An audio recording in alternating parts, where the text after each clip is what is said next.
1,000 new jobs under NAFTA, but instead wiped out nearly 18,000. Hoffa says Nike's TPP jobs promises is just a broken record playing the same corporate lies. On May 14th, the American Postal Workers Union will hold a national day of action highlighting the need for a strong and vital U.S. Postal Service and a fair contract for postal workers. The union will be joined by community allies for more than 100 events in 85 cities. The events will be held in 33 states and Puerto Rico. APWU has been in labor contract talks with USPS since February. The APWU contract expires May 20th. The union asserts that postal bosses are ginning up a financial crisis to justify service cuts, privatizing operations, and transforming living wage union jobs into low-wage non-union jobs. APWU says it's fighting for a vibrant public postal service that gives quality service to people throughout the country, no matter who they are, where they live, or how much money they have. Workers Independent News is brought to you by the American Federation of Teachers and its 1.6 million members working to reclaim the promise of public education, healthcare, and public services for our students, their families, and our communities. More information online at aft.org. You've been listening to WIN, Workers Independent News. For more information, visit laborradio.org. It's time for the Rick Smith Show. I want you to get up now. I want all of you to get up out of your chairs. I want you to get up right now and go to the window, open it, and stick your head out and yell, "I'm as mad as hell, and I'm not going to take this anymore!" I don't want to abolish government. I simply want to reduce it to the size where I could drag it into the bathroom and drown in the bathtub. You bet I cut the taxes at the top. How dare you? How dare you? Go ahead. Make my day. The Rick Smith Show starts now.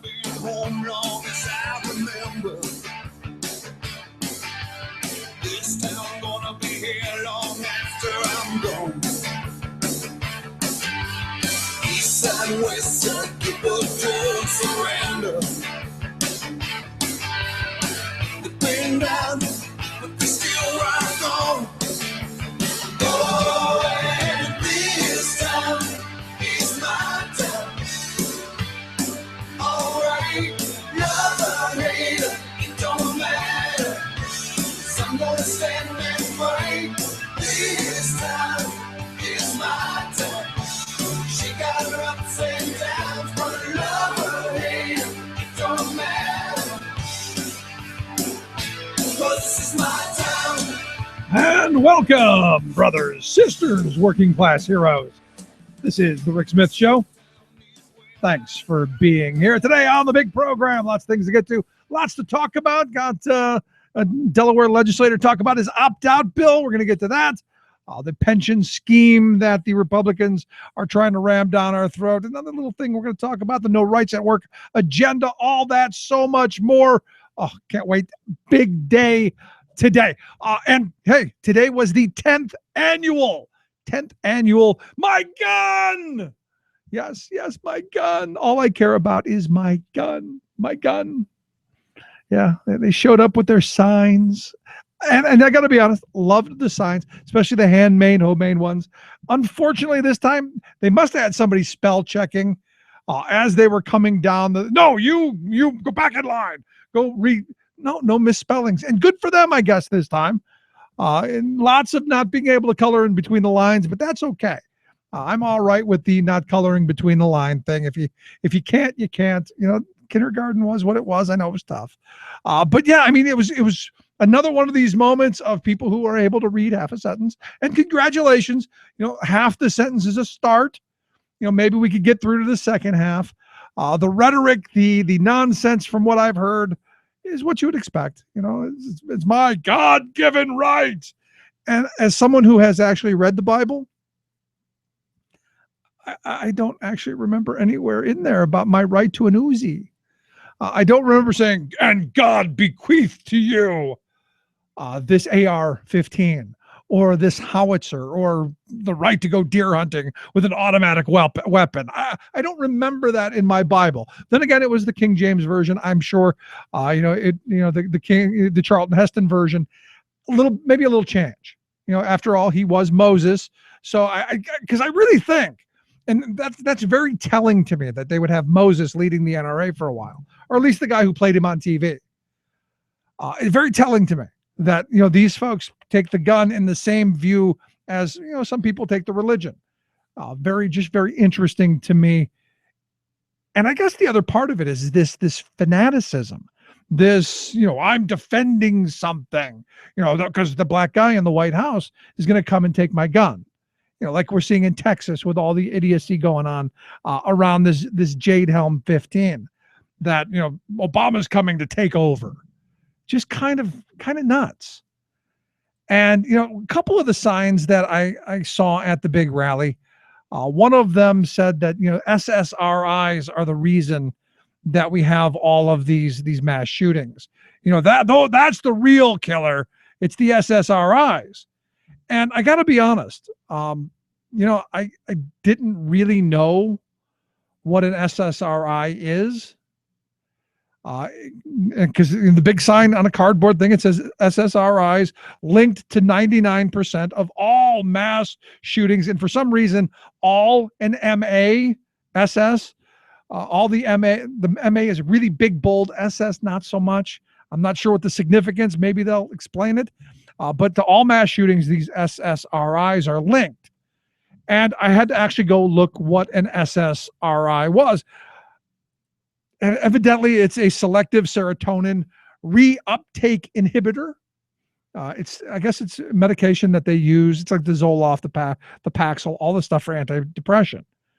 And, okay, I think we've found a common link. If 99%, you're saying it, you're the guy who's saying, my gun, 99% are linked, mass shootings are linked to these SSRIs, which, thank you, I learned something today.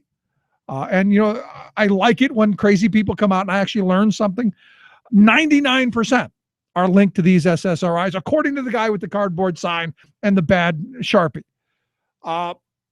Wouldn't you then go, okay, if it's not the gun, maybe it is the person, maybe the person taking the SSRIs, maybe the person who's depressed, maybe the person who has some problems, maybe just, and I'm just throwing this out here, maybe we shouldn't give them a semi-automatic weapon. Maybe we shouldn't go here's 1,000 rounds.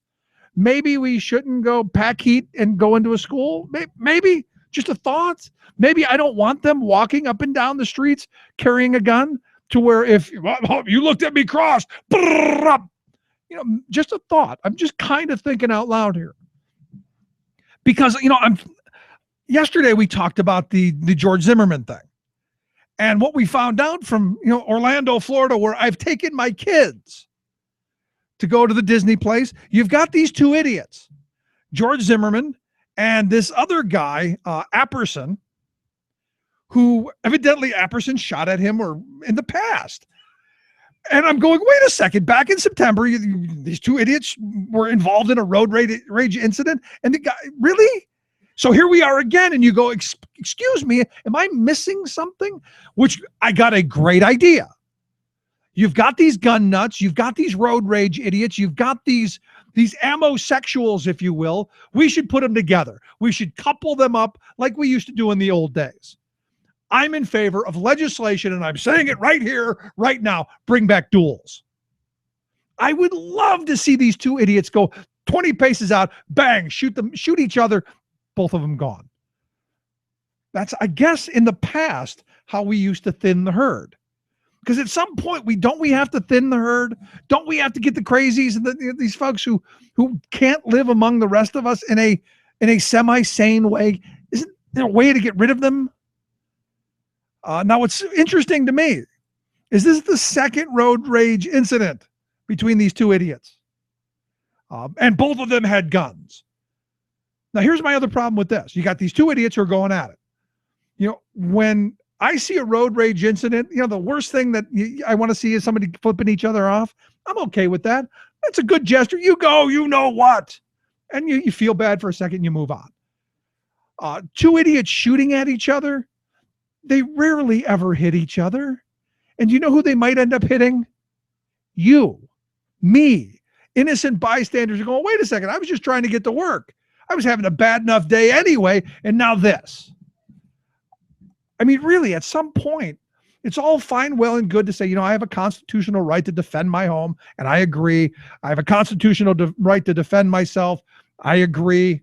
But when you start taking this stuff to the extremes, I also saw one of the signs over at the big 10th annual event that actually said that the Castle Doctrine, we're going back to the Castle Doctrine, that this evidently saves lives. This is what we need. The Castle Doctrine is gun safety for every town. Now, look, I am, and I've said this 1,000 times, and since I brought up Zimmerman, that's a perfect place to go with it. If someone is attacking you and doing you harm and you can't get away, you have to stand your ground and you have to defend yourself. But I do believe you have to try and flee first. This idea, and this is what the Zimmerman thing really told me in spades.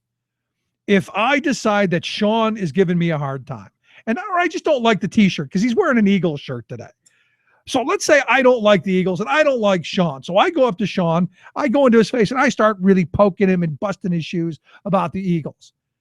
And I take it a little too far. I maybe call his mother a couple of choice words, his sister, go into that because, hey, free speech, right? And he decides, you know what? I've had enough of your free speech and I'm going to put my foot in your mouth. And he does that. And he starts, giving me the business. And I decide, well, he's beating me up. I should shoot him. This is the world that we're coming to. Then I pull out my gun and I shoot and I kill Sean. I started the fight. I started the situation. Got my words shoved back in my mouth and said, you know what? I feel threatened. Am I wrong in thinking that is just dumb? That's an idiotic situation. When I was a kid, you said something about somebody's mother, smack. It didn't take much. You said your mother, and then bang, somebody got smacked. They didn't get shot, though. And this is where the gun culture, the gun thing is kind of got me in this weird spot. I'm a big believer in people beating each other up. Big believer. I think you do become better citizens. I think you treat each other nicely. I don't think you go in someone's face or go to Sean and say how much you hate the Eagles and how much his mother does whatever. His mother's, I'm sure, a very nice woman. The Eagles, not so much. But I'm sure on some level that back when I was a kid, you didn't do that because you got beat up. Now, am I missing this? Is that the message that we're sending? I can do this and not worry about it. So, we're going to talk a little bit more about the big gun thing because I'm kind of enamored by the ridiculousness of it and how all of the legislators on both sides pander to get their pictures and their selfies in. So we're going to want to talk about that. We're going to want to talk about some more of the signs because there were some really great ones also to get into, and maybe just the issue as a whole. Because I'm not anti-gun. I'm just anti-gun everywhere. Just kind of a thought. I'd love to hear your thoughts, your questions, your comments. You a gun nut? I'd love to hear it. 1-888-520-RICK. 1-888-520-7425. Going to take a quick break. Right back. Going to talk a little bit about pensions and the scheme that has been. A little more information today on it. Quick break. Right back.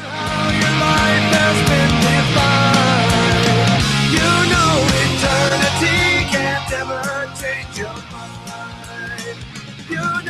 Eternity can't ever change your mind. So think before you die. Whoa, think before you die. Not right wing, just right.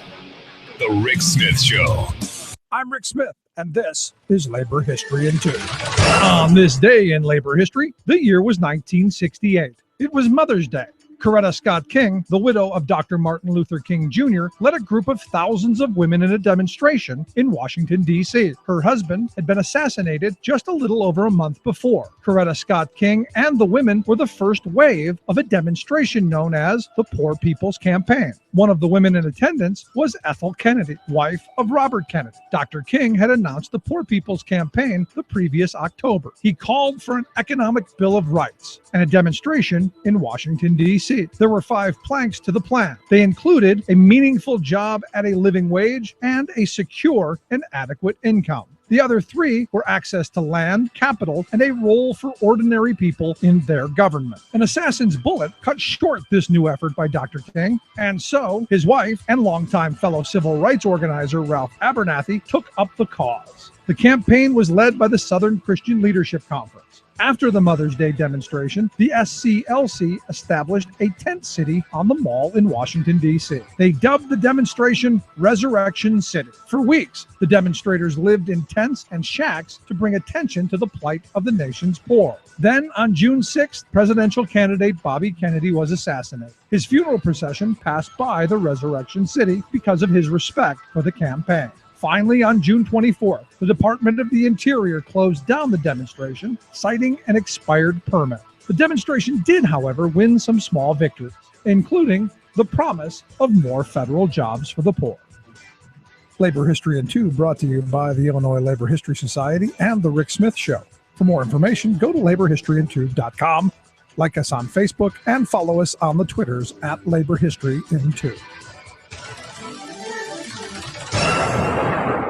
This is the Media Matters Minute. I'm John Whitehouse. First Lady Michelle Obama spoke at the dedication of the Whitney Museum of American Art in New York City. She praised the museum's inaugural exhibit for its attempt to capture the range of cultures which built American art during the last century. You're telling them that their story is part of the American story and that they deserve to be seen. This is how Rush Limbaugh reacted to Mrs. Obama's speech. Why play the race card over something like that? Here, her husband is president, first African-American president in our history. And instead of lauding this new museum and whatever, these effete snobs at these museums do, to take the occasion here to widen the racial gap. As New York Times columnist Charles Blow noted, for Limbaugh, the museum dedication was just another opportunity to portray, quote, the Obamas as failed racial messiahs at best, and active racial agitators at worst. For more on this and other stories, please visit MediaMatters.org. Chances are, when you took a shower this morning, an AFSCME member made sure that water was clean. When you drove to work, an AFSCME member maintained the road. When you rode an elevator, an AFSCME member inspected it. I'm David Philman, Executive Director of AFSCME Council 13, the American Federation of State, County, and Municipal Employees. AFSCME members enforce regulations, keep prisoners behind bars, take care of patients, protect the environment, and more. The work isn't glamorous, the salaries aren't high, but AFSCME members serve the public in every aspect of our daily lives. Chances are, you'll never see that AFSCME member working in a sewage plant, diving underwater to repair a bridge, or answering a 911 call. But aren't you glad they do?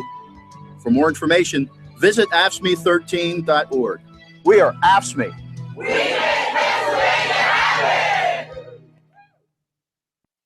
I've teamed up with the Pew Charitable Trust to talk about a real need. The need to save our public workers from retirement security. Nurses, firefighters, and librarians pay into a pension system their entire lives and expect to get that money back when they retire. Together, we can change this.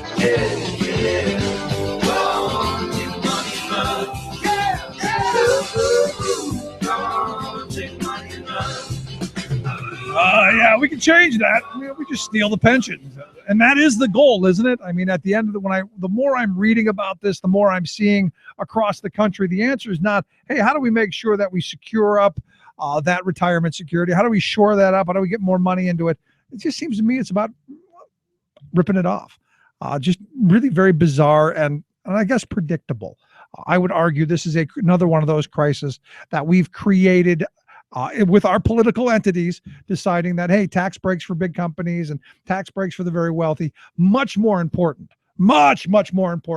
than funding pensions. Or in the case of New Jersey, the $82,000 concession bill at MetLife Stadium in 2010, 2011, where Chris Christie ran it up. That was probably more important than funding workers' pensions. The soft pretzels they're good. I think so.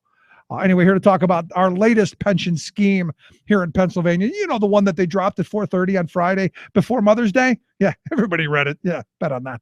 I've asked Jerry Alexiak. He's the vice president over at the Pennsylvania State Education Association. Jerry, thanks for taking time for us.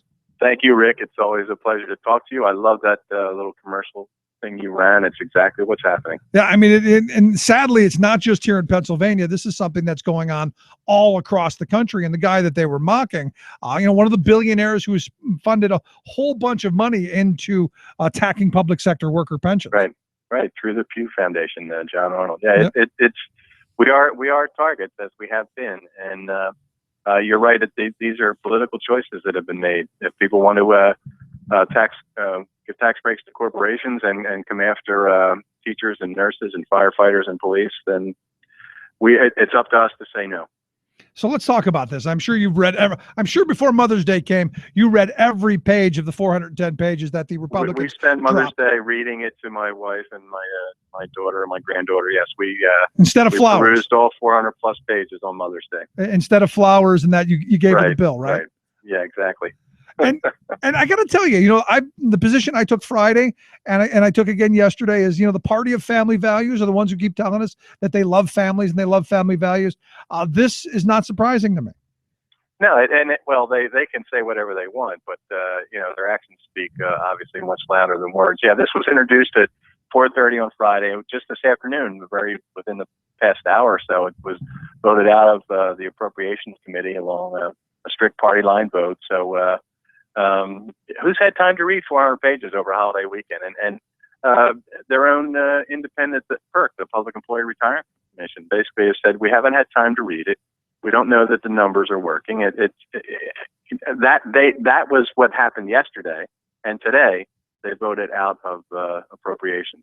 Which just tells me that this is ideological. This isn't really even about actually doing anything. It's about gumming up the system and creating a bargaining chip. It's obviously a bargaining chip in the pension, but it goes beyond what we've seen even in the past. I mean, this is a deeper and deeper cuts and a more almost vicious attack on workers that have, as we've said before, public school employees have never missed a payment. From the very beginning, the same folks that drove up the debt are now trying to pass a bill that will do nothing. That's the other piece. It will do nothing to slow down the debt or reduce the liability, but it does significantly impact workers, and not just new workers coming in, but current employees as well. Yeah, and again, I look at this, and there's so much in it that.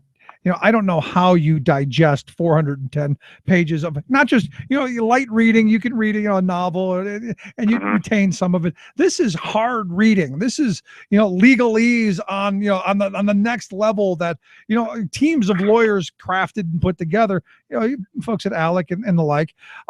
And I got to wonder, how many people even tried to read it. And I wish they would take a vote on that. How many people tried to read it? Show of hands, we wouldn't have to put it on the official people record. who are voting it up or down. Exactly. Yeah, it's bizarre.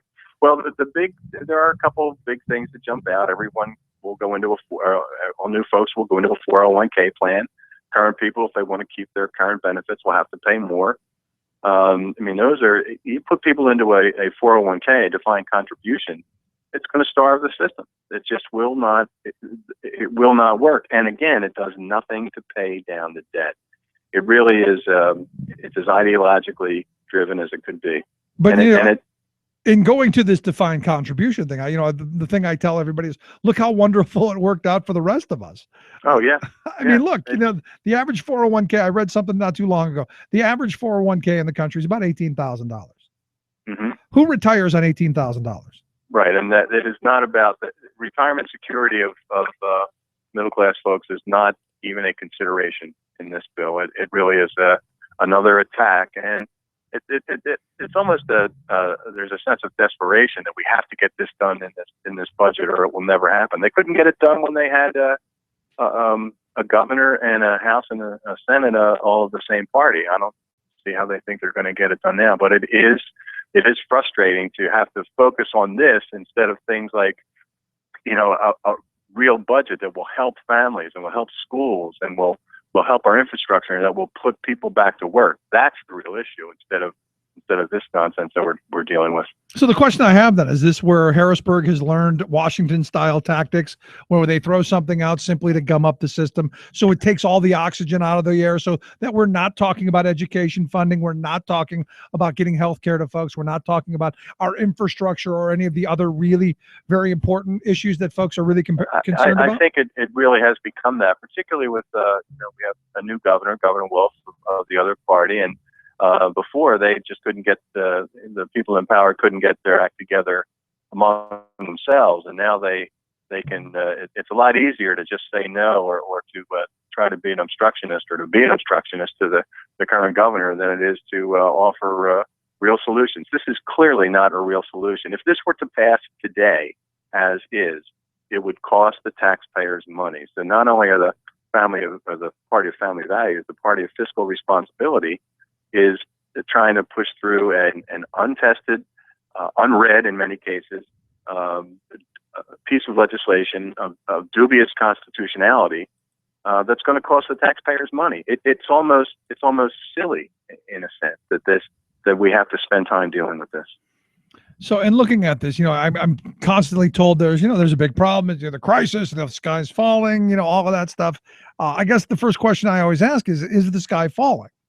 The sky is not falling. There is a funding crisis, if you want to use the word crisis. I don't know that I'd go that far, but the pension system, and I've said this before on your show, this is a system that survived World War I, World War II, the Great Depression, the recessions that we've gone through. If it had been properly funded all along, and by that I mean even normal costs had been funded all along, but there would be some hit to the system based on what happened in 2008, but not to the degree we have now. This is a classic case of opportunistic politics where this manufactured crisis. So let's jump on this and change the system to benefit the people at the top. It's just classic what they're doing with this. Yeah. What happens if we do nothing? If we do nothing at all right now, what's the doomsday scenario if there is one? Well, there isn't one. What will happen is there will be a spike for a few years in what a spike meaning an increase in the cost to school districts. But the legislature has promised to pay down that debt as they go along. Now they're trying to change the rules again. After, I'm not sure the exact year, but after maybe 4 or 5 years, that increase that districts are facing will begin to decline. The system will be back on a strong footing. And what that means is that the retirement security of millions of Pennsylvanians will be protected as it should be. Pennsylvanians that have paid into the system all along when the legislature has not. Yeah, because I keep seeing these numbers that keep throwing out at me, like $40-50 billion. And I think that scares people. I mean, it's a lot of money that people are going, oh my goodness, we're liable for this. Sure. Well, it's no different if you bought a house today that was you got a $200,000 mortgage and you put 10% down. And so that's like saying, wow, we have $180,000 debt. It's not due today. Nobody's coming to you today. This is a system that's designed for the long haul. Yes, that money is due if everybody retires today. I don't think that's going to happen. No, I don't think so. I don't think the entire Republican General Assembly is going to put in their papers for retirement. I think you're right. Yeah. Although I got to be honest, there's part of me that wishes they would. well, that's our responsibility as citizens, isn't it? To make noise at the polls and to we voted in a very forward-thinking governor, but we made it more difficult for him in the House and Senate. So it's going to be it's that Betty Davis line from the movies, fasten your seatbelt. It's going to be a bumpy ride. Right. And I see this as being front and center of it. And I got to be honest, the call I heard today from a number of folks was, let's table this pension issue until the summertime, have full hearings, investigate all of this stuff fully, drop it on 4:30 on the Friday before Mother's Day and expect it to get passed through. Do it in the daylight, in the sunshine, so that we can all see it. And one of the pieces in the bill that, you talk about the things that people don't pick up on a $400 bill over the week or a 400-page bill. Commission of Investment Professionals and retirement advisors are going to study and make recommendations on the pension plan. Do we have to pass a law that changes the pension system and then say, well, here, let's hire people to say if we did the right thing or not? It just doesn't make any sense. The more you read it and the more you hear about it, why why put this commission in the law to look at a system that you've just radically changed? I would argue simply because we're basically handing it over to Wall Street and we want to give them more money. Well, that's exactly what this plan does. And it does nothing, again, to pay down debt, and it does absolutely nothing for the retirement security of hardworking Pennsylvanians. So last question I got for you. What are we doing to mobilize against it? Well, we have certainly been getting our members activated. We've got we were putting in calls to legislators, particularly the moderate Republicans who see this for what it is. There is a core group in the Senate, particularly of moderate Republicans who just don't like what this is all about and don't like the process and don't like the substance of the bill. So we are activating our 180,000 members and hoping that expecting that they will make calls, send emails. We're working very closely with our friends in labor, Dave Philman and AFSCME, and Rick Bloomingdale, SLCIO, and UFCW with Wendell Young and John Myerson. So we are working. There's a lot of folks that are going to be impacted by this, and we're doing all we can to get the word out to our members all across the state that this is not the way to do it. Right, and not just your members, but I would argue that every taxpayer in the Commonwealth. Exactly. You're right, because it is going to cost them more money. Lots of work to do. Jerry, I appreciate you taking time for us, and I'd love to have you back as this continues. Thank you, and I always appreciate talking with you, and keep up the good work. Thanks so much, Jerry. Jerry Alexiak, Vice President of the Pennsylvania State Education Association. Let's take a quick break right back after this. Stick around. You're listening to The Rick Smith Show. We're working people. Come to talk. Who cares about the deficit? We want a glorious war. Or was it a shell game from the master of the cloak and dagger? You're listening to The Rick Smith Show. Environmental officials monitoring the Hudson River near the Indian Point nuclear power plant over the weekend. Explosion, fire, and oil spill at nuclear plant just outside New York City. Here we go again. Shell gets approval to drill in the Arctic this summer. More new water restrictions amid California drought. GOP votes to slash NASA funding. Plus, if we have to ditch or to bail out, we will be a couple of thousands of miles from any island or coast where somebody can rescue us. solar-powered plane embarks on its most dangerous journey yet. All of those dangerous journeys and more straight ahead. From BradBlog.com, I'm Brad Friedman. And I'm Desi Doyen. Stand by for 6 minutes of independent green news, politics, analysis, and snarky comments. We have chosen the most exciting application of these technologies. I'll be the judge of that. This is your Green News Report.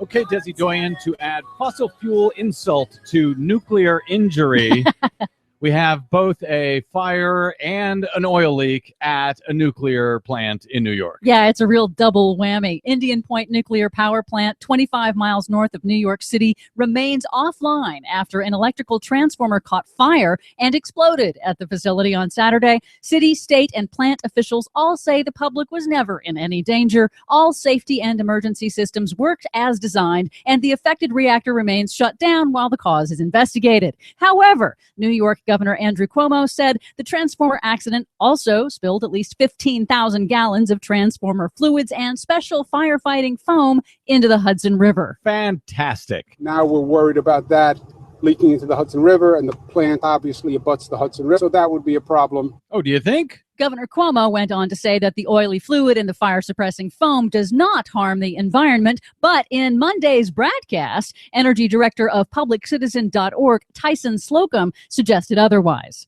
This is not a benign introduction into the Hudson River. This is a polluting oil substance that has been introduced directly into the Hudson River. A polluting oil substance. I love the way he put that because nobody really knows what it is, as usual. One other point that Tyson made during our conversation on broadcast, he said that the transformer was only about 300 feet away from the nuclear plant, despite the fact that officials were saying this was on the non-nuclear side of the plant.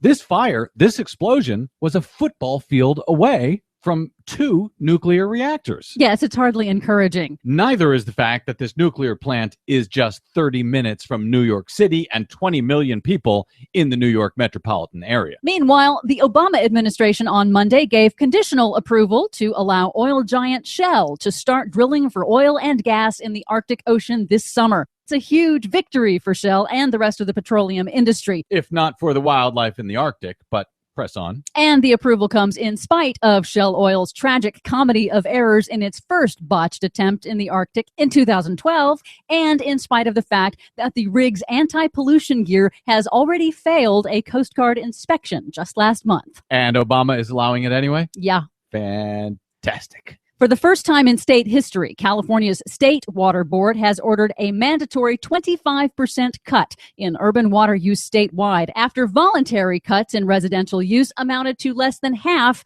of what California Governor Jerry Brown requested. And now the Water Board will fine cities for failing to meet those targets. But just to check here, still no mandatory restrictions on either the agriculture or the oil industry. That is correct. Even though agriculture uses 80% of the water in California.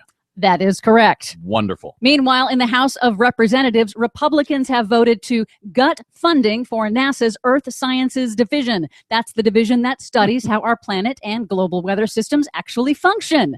Congressional Republicans have clearly stated that they don't like that NASA studies things like climate change, and they want to force NASA to shift its funding away from climate to focus on space travel instead. Unbelievable. So that's never going to get past the president's desk without a veto, right? It depends on what bill it's attached to. One can hope. Maybe if Shell Oil asks nicely, Obama will approve it.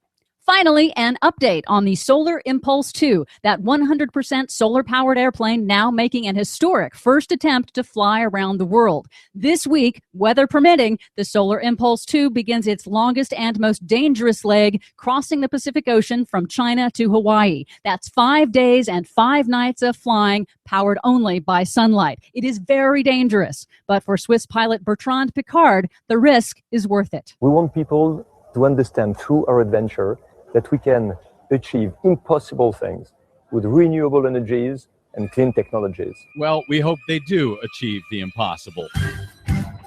For much more on that story and the ones we couldn't get to today, check out our website at greennews.bradblog.com. Don't forget, you can download the Green News Report anytime via iTunes, Stitcher, or TuneIn. And you can and should find us and follow us on the Facebook and the Twitter at Green News Report.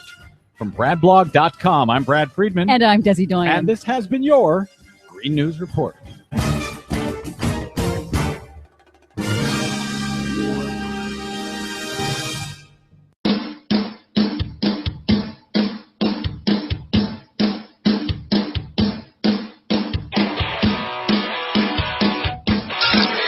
Waving the flag of freedom for people, not corporations. Rick Smith.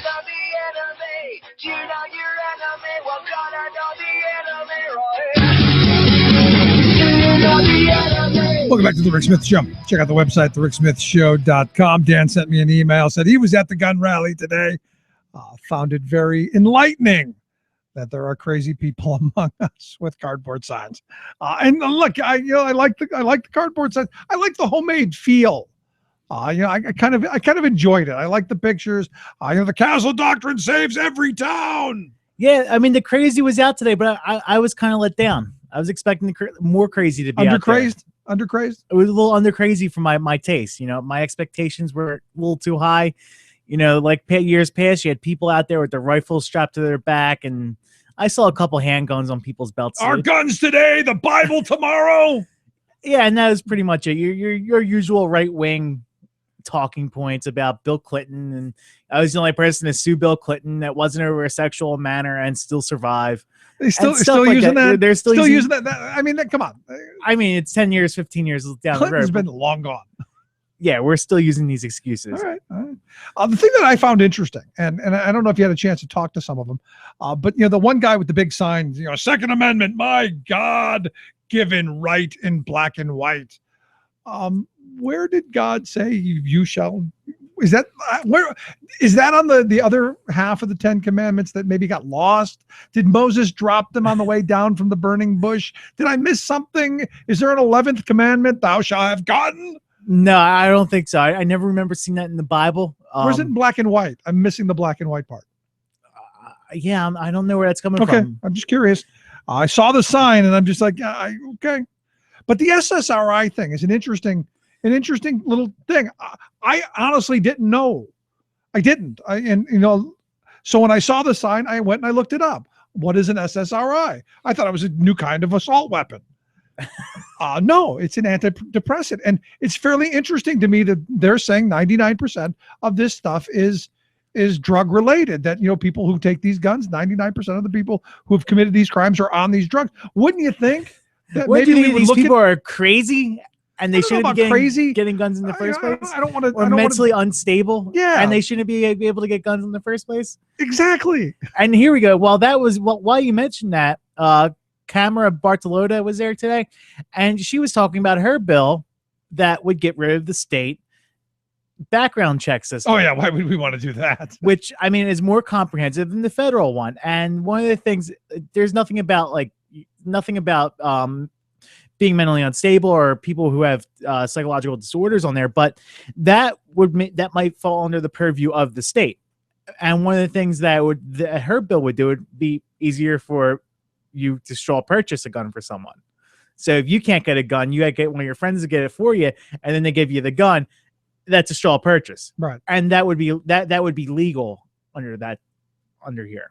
And what's interesting, I can't tell you how many people I've talked to who believe that the whole registration process is illegal and we shouldn't have to register. We should just be able to, like Tic Tacs. We can buy the gun on the impulse aisle with the Tic Tacs. So when our road rage incident happens, we can just shoot it out.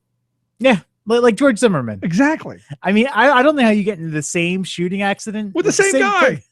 With the same person twice in less than a year. I've been in Orlando. Orlando's a pretty big city. How do you road rage with the same guy twice? I don't know. Maybe there's a fatal attraction between the two of them. And that's where I thought, with these amosexuals, maybe you get them together and, maybe they figure it out. Put them both in a cell together. Yeah. And today, and maybe that's it. Maybe part of it is that repression. Or what George Carlin, Carlin out of the closet and put them in the cell together. With the George Carlin thing, you just give them their own little island, you cage them off, and you put cameras in there, and you watch televise them. it. Yeah, good entertainment. Yeah, but I got to tell you, the rally today, the pictures I'm looking at, the audio I've heard, very entertaining. Yeah, they do put on a good performance. They were advocating. Clive Bundy was brought up sometimes. I really felt like I was dying to ask the question.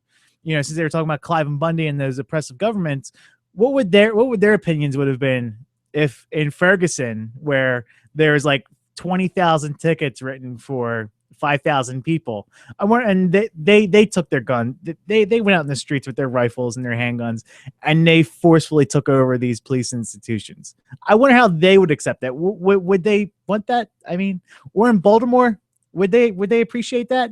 Exercising their Second Amendment right? Because there were a couple people saying, well, I wouldn't support a physical revolution, but in theory, it's there. How is that in theory? No, because I've said that too. What would have happened if, walking down the streets of Baltimore, you saw the open carry idiots that we see in Texas. You see a bunch of black people walking around with shoulder arms. What would happen? There would be a massive freak out across the country. And yeah, I got to be honest, I'm okay with it. If we're doing the whole gun thing, maybe at birth in the hospital, we should just issue guns. Here you go, little junior. Here's your first AK. And here's another issue I found out today that I did not know, and a lot of people are still mad about. Pennsylvania is only 1 of 2 states that you cannot hunt with a semi-automatic rifle. Yeah, I thought that was universal. I thought you couldn't hunt with a semi-automatic. Because even the liberal Hawaii and New York, you can do that. Really? Yeah. But why would you want to? I mean, if you're shooting a whole bunch of, or if your aim sucks. All right. Well, where's the sport in that? I don't know. Take out your AR-15 to the shooting range and make sure you get that deer. Jeez. Although one of my absolute favorite sign was, a big one that they used with 3 pieces of paper that they put together and taped together with binder. Yeah, with something. With the binder stuff. Gun-free zones kill. Ban them now. Do it for the children. My favorite sign is a big sign. Do it for the children. Yes, So we should be having need guns teachers on with playgrounds. guns. We need guns on playgrounds. We need guns in schools. Yeah. We- I mean, we- look we at need- Alabama. we Down need there, to they make- passed a law that said, there's no age limit. If the parent says, a 3-year-old, 5-year-old can have a gun, bang, gun. And one of the things they were talking about today is that it is their like most crucial I think it was right. 6 years old. Most crucial right as an American is to have a gun. Not that like life, liberty, and pursuit of happiness jargon that gets mentioned. But pursuit of in- happiness is a gun, man. That's happiness. Happiness is which gun? tapping somebody. Which gun is it? Which hand? Which gun? Ooh, I'm gonna stroke off a few, are you? I don't know. But look, at the end of the day, it's nice. The great thing about it is we live in a country where even the nuts can come out with their trifold hats and have their little parade and give speeches, and no one shoots them on the steps of the Capitol. I mean, to me, that's the amazing thing about this country. We can disagree, we can have these moments, and we're not killing each other in the streets over this stuff. That we can debate them, and we can have a court system that somewhat functional. That to me, I think there was some like makes it advocacy, exceptional. some hardcore advocacy against those gun grabbers inside and their little minions. They're sprinkled throughout the state. A little innuendo there towards them, to some of the politicians who support gun legislation, and they think that all people who are against guns should be arrested.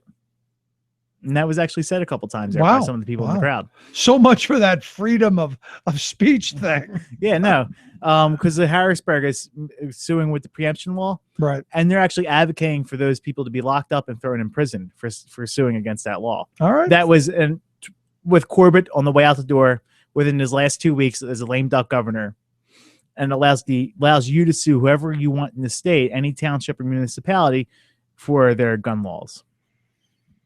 And we'll leave you with the last one, and I guess probably the most favorite of them all, because I guess you can't talk about guns unless you talk about Texas. And I'm sure anyone who's got a Facebook account has seen it. It's a shape of the state of Texas that says why nobody will mess with Texas, and it says each red dot represents one gun-owning household, and the whole state is red. Congratulations, they were able to steal something off of Facebook. There's a couple of memes they stole from There you Facebook. go. Anyway, quick break, right back. Stick around. You're listening to The Rick Smith Show.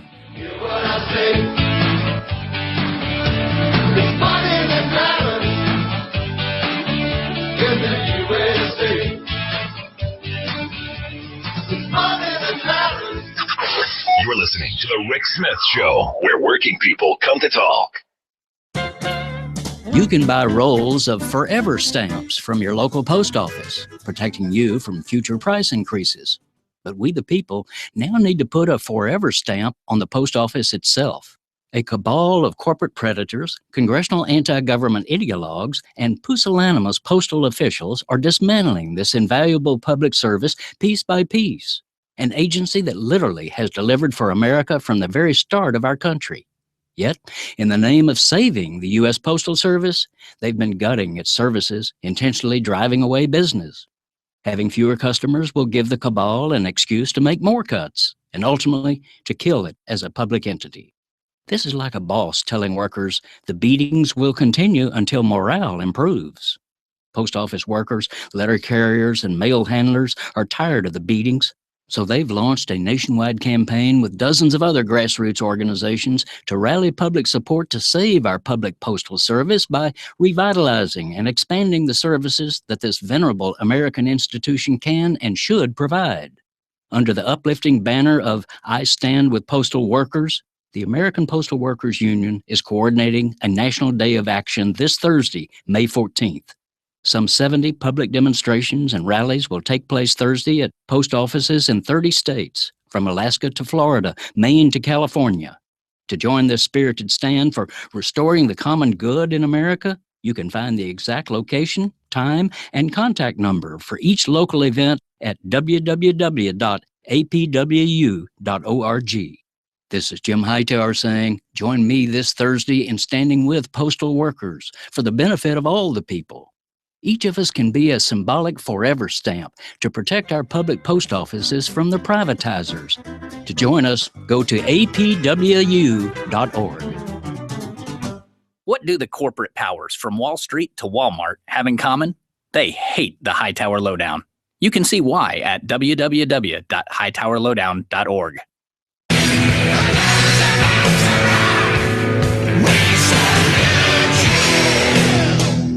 Remembering that united we bargain, divided we beg. The Rick Smith Show. Welcome back to the Rick Smith Show. Check out the website, thericksmithshow.com. So the New Jersey Watchdog, they issued a report on Chris Christie and the amount of money, I guess, in state dollars that they have spent on entertainment. And it's one of those funny things that evidently Chris Christie has spent about $300,000 of taxpayer money on food and drinks during his tenure as governor there in New Jersey. They released this analysis on Monday where they pointed out that Christie spent $82,000 just at MetLife Stadium, the home of the Giants and the Jets, during the 2010-2011 season. You need a little extra mustard with the soft pretzel, and that's kind of, I guess, where this goes downhill from there. They point out the amount of money that they've spent on food, running the Wegmans 53 times at about $76,000, running to the ShopRite liquor store, about $6,500. And I gotta wonder, is Christie drinking that all himself, or is that something maybe he passes around? It's like his governorship. It's just something he passes around because obviously he hasn't been in the state the past few months. But here's an example of class warfare happening right there with that. He gets to use his privilege as governor to do whatever he wants, but then he'll spend time yelling at teachers, at town halls when they question him and his antics. Yeah. And I got to wonder how much he gets for free because he's governor. How many times does Jerry Jones fly him down to Dallas? How much of that is being picked up by Jones? And I got to be honest, I got a problem with the sitting governor having that kind of what would appear to me a situation where a little kind of close. That quid pro quo thing kind of, I don't know, just very weird to me. But in bringing up the stadiums, because hey, you need a little extra mustard on your hot dog there, or the soft pretzel.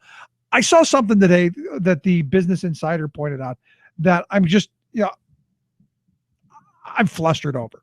And I'm not surprised because, you watch the NFL games, you watch football on TV, and before every game, there's always we've got to take the big flag, cover the entire field, do a whole production about how much we love the troops and do that whole patriotic thing and kind of forcing everybody into it. Now, understand, I believe in being very patriotic. I believe in thanking the people who their feet were on the ground and they're fighting for us, whether we agree with the reason they're there or not. I still think that you have to respect and honor what they've done on that level. But I look at the NFL, and the report is that the Pentagon has spent $5.4 million to promote this show. And I guess, look, I'm not surprised by it. Every game has to have the flyovers, and I guess someone's got to foot the bill. I just thought it was the teams. I thought it was the stadiums. I thought it was the NFL because, hey, we love our freedom. We're actually you and I are paying for that. And I guess the question is, do you have a problem with it? Should we have a problem with it? Do you think that, we gave 14 NFL teams $5.4 million to wave the flag? Yes, I think we should actually have a problem with it because it's our federal government that will send these people to war, these kids and people, these poor people in the war, but we will not take care of them when we get back. But we will spend millions of dollars on, patriotism or jingoism. And, all the advertising and all that, I got to be honest, I thought it was the NFL being patriotic for a little bit. They're waving the flag because, hey, it's good for business. They gave a couple of seats away so the soldiers could come and watch the game with their family. Because who doesn't love the video? And look, more than anything, I understand it. Who doesn't love the video of the kids on the field with mom, accepting something for dad, only to see dad pop out of a box or out of something, and the kids teary-eyed, mom teary-eyed, and really joining. Who doesn't love that? I mean, honestly, I do. I think it's fantastic. As a father, priceless. But we're paying for that. I thought, again, this was something that the teams were doing. Evidently not so much. And evidently the free coaches club seats that the soldiers get at these games, evidently those aren't paid for by the league either. We're paying for them. And even if they were paid for by the league, wouldn't that be a nonprofit write-off for them since of their tax exempt status? I think. I mean, so I guess either way we would be paying for it. So the 14 teams, you got the Bengals who took about $138,000, the Cleveland Browns $22,500, the Packers $600,000. Wait a minute, why did the Packers get $600,000 and the Browns only 22? There's something there. Because maybe the Cleveland Browns are horrible. Could be. Well, the Eagles didn't get anything, so good. There you go. The Steelers took $36,000, the Minnesota Vikings $605,000, the Falcons over $1 million. The Cowboys almost 63, the Rams 60, and the Bills almost 680,000. Those are some of the folks who put money in their pockets. And I got to be honest, look, I think you honor the veterans. I think you do it. But at the end of the day, is our tax dollars, should that be paying for that? Should we be funding the PR for the NFL? Because it is, to me, it is PR. It's them waving the flag saying, love us because we're patriotic, without us really knowing. Maybe did we get a disclaimer at the bottom? Did we get something, this brought to you by the United States government and the taxpayers? Shouldn't that be there? Probably. Or am I making too much of this? Because I'm frustrated. I'm angry about it. I mean, it's only $5 million, and I think we've done worse. Yeah, it's only $5 million. Like what was it? I think it was the former Speaker of the House. $5 million here, $5 million there. It adds up to be real money. It's only $5 million. No. 0.001% of the federal budget, probably. Even still, you're still talking about $5.4 million that we gave to a multi-billion-dollar industry to do what it should have been doing anyway. If you're promoting your brand, I understand that, but I shouldn't be paying you for good PR. And we also shouldn't be getting foot in the bill when it comes to the tax write-off too, because of their nonprofit status. So the question is does this tarnish that then? I mean, in any way, does this tarnish what they've done? Does this give them a black eye? Because, I got to think, look, I look at it now a lot differently now. I look at it much differently now. I don't know, Rick. I think there's a lot more things on the NFL's plate for black eyes than this, Wow. like Deflategate, or maybe Ray Rice. Or maybe Ray Rice, yeah. Or any number of a bunch of things. And you're right, there are a lot more things in there, but still, I guess the Deflategate's much worse than this. The end of civilization, as I know it. I know Tom Brady's missing 4 games. I mean, what are we going to do next year? Well, we're just not going to watch him for 4 games. Simple stuff. Quick break. Right back. Stick around. I know that you are wrong. Headstrong, we're headstrong. Back off, I'll take you on. Headstrong to take on anyone. I know that you are wrong. If this is not where you belong,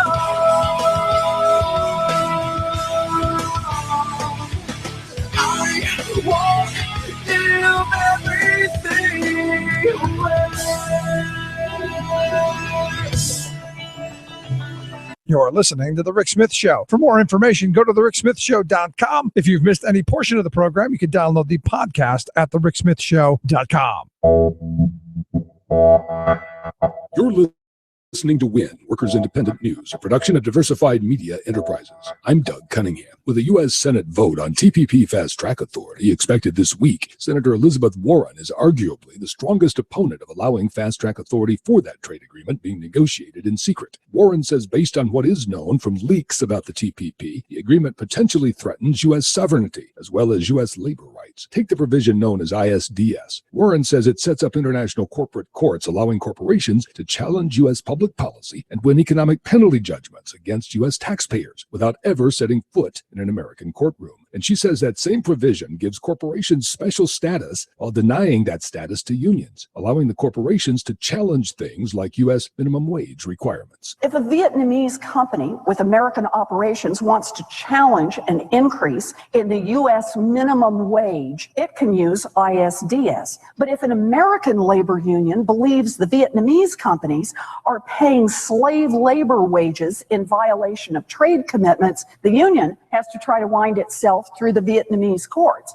Good luck with that. President Obama chose to go to Nike, a company that routinely outsources thousands of jobs, to defend the TPP trade agreement. At that appearance, Obama and Nike claimed that under TPP, Nike would create thousands of U.S. jobs. Teamsters President Jim Hoffa says the Nike claim is nothing more than the same empty trade rhetoric we have heard over and over again since the passage of NAFTA more than 2 decades ago. Before NAFTA was passed, Hoffa says, GE promised 10,000 new jobs would be created. Instead, GE eliminated 11,675 jobs. Chrysler promised 4,000 new jobs under NAFTA, but instead wiped out nearly 18,000. Hoffa says Nike's TPP jobs promises is just a broken record, playing the same corporate lies. On May 14th, the American Postal Workers Union will hold a national day of action highlighting the need for a strong and vital U.S. postal service and a fair contract for postal workers. The union will be joined by community allies for more than 100 events in 85 cities. The events will be held in 33 states and Puerto Rico. APWU has been in labor contract talks with USPS since February. The APWU contract expires May 20th. The union asserts that postal bosses are ginning up a financial crisis to justify service cuts, privatizing operations, and transforming living wage union jobs into low-wage non-union jobs. APWU says it's fighting for a vibrant public postal service that gives quality service to people throughout the country, no matter who they are, where they live, or how much money they have. Workers Independent News is brought to you by the American Federation of Teachers and its 1.6 million members working to reclaim the promise of public education, healthcare, and public services for our students, their families, and our communities. More information online at aft.org. You've been listening to WIN,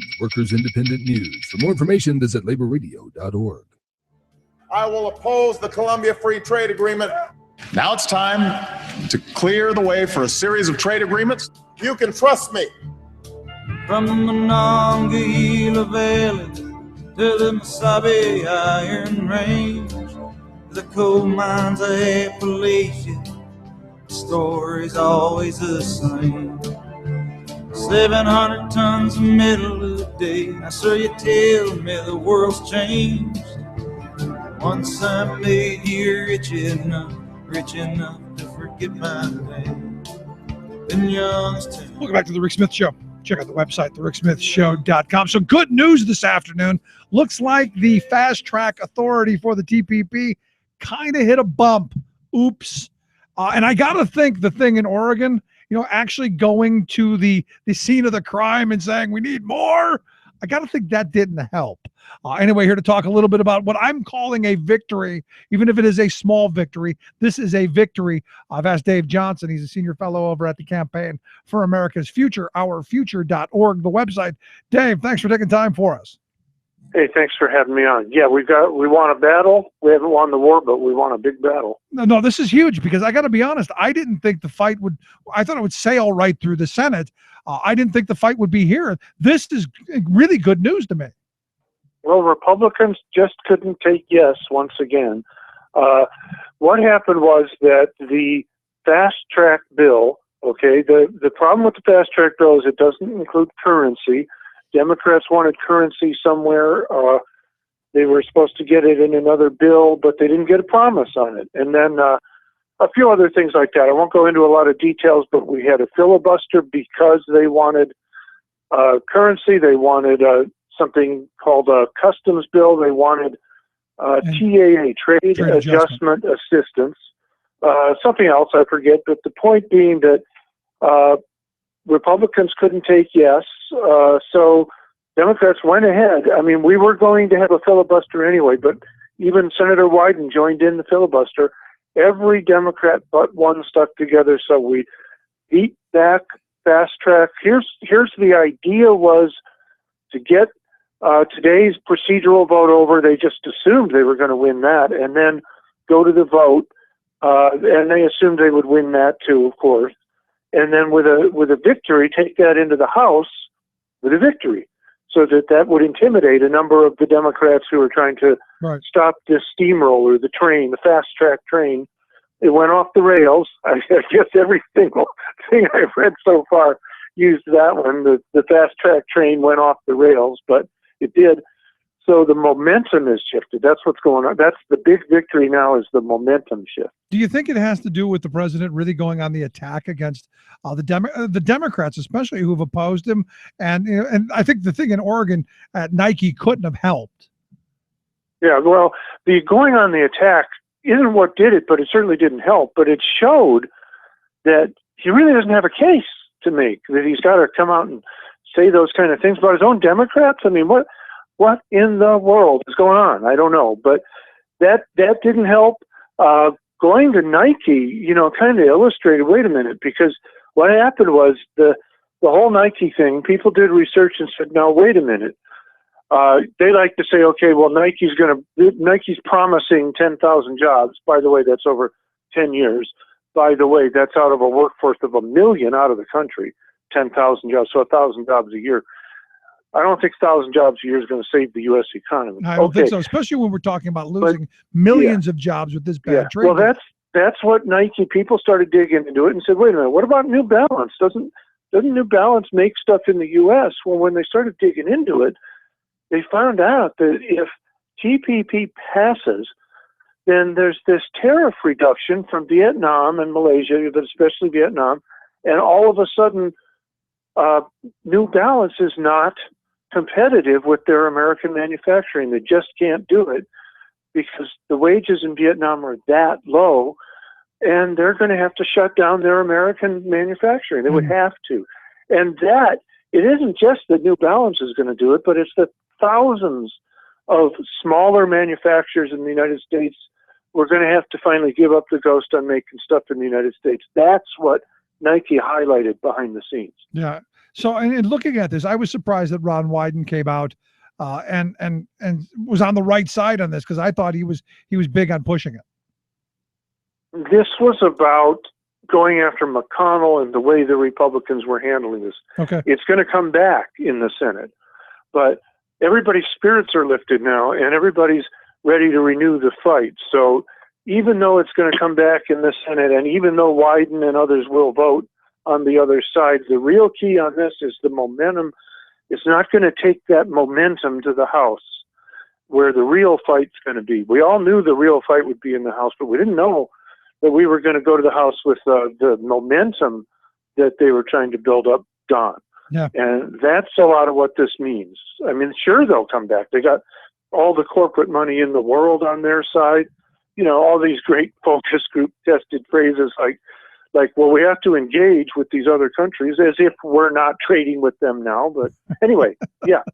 No, I mean, that's the disconnected nature of all of the messaging that's come out of this, because I really thought that they believed that they could do this in secret and get away with it, and it would just steamroll right through the Senate, which, to me, like I said, this kind of gave, I saw the story and I'm going, wow, the little bit of pressure that we've seen is actually working, and this could give us more time to mobilize and to exert even more pressure.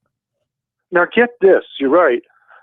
We've been able to put this pressure on. Get this, another study came out from Media Matters. They did a study several months ago that showed that the network news broadcasts have not mentioned Fast Track or TPP even once. And then they did another study of the month since then, and since then, the network, that's where most people get their news. The network news broadcasts still have not mentioned Fast Track or TPP even once. Wow. And gee, why would they not want to do it? Why wouldn't they want us to know what Fast Track is? Why would they not why wouldn't the big giant corporations that own the media companies and all of these things that are trying to get their copyrights extended and all? Yeah, right. But here's the thing. We've been able to do this with the Facebook, Twitter, radio shows. Your radio show has been a leader on this. We've been able to get the word out enough and make enough people realize that if they call their member of Congress and they call their senator, we can get something done. even around that blockade of stories about this. It's just a wonderful thing what we've been able to accomplish so far. Yeah. I got to say. I'm right there with you. I mean, I was like I said, I was excited when I saw the story.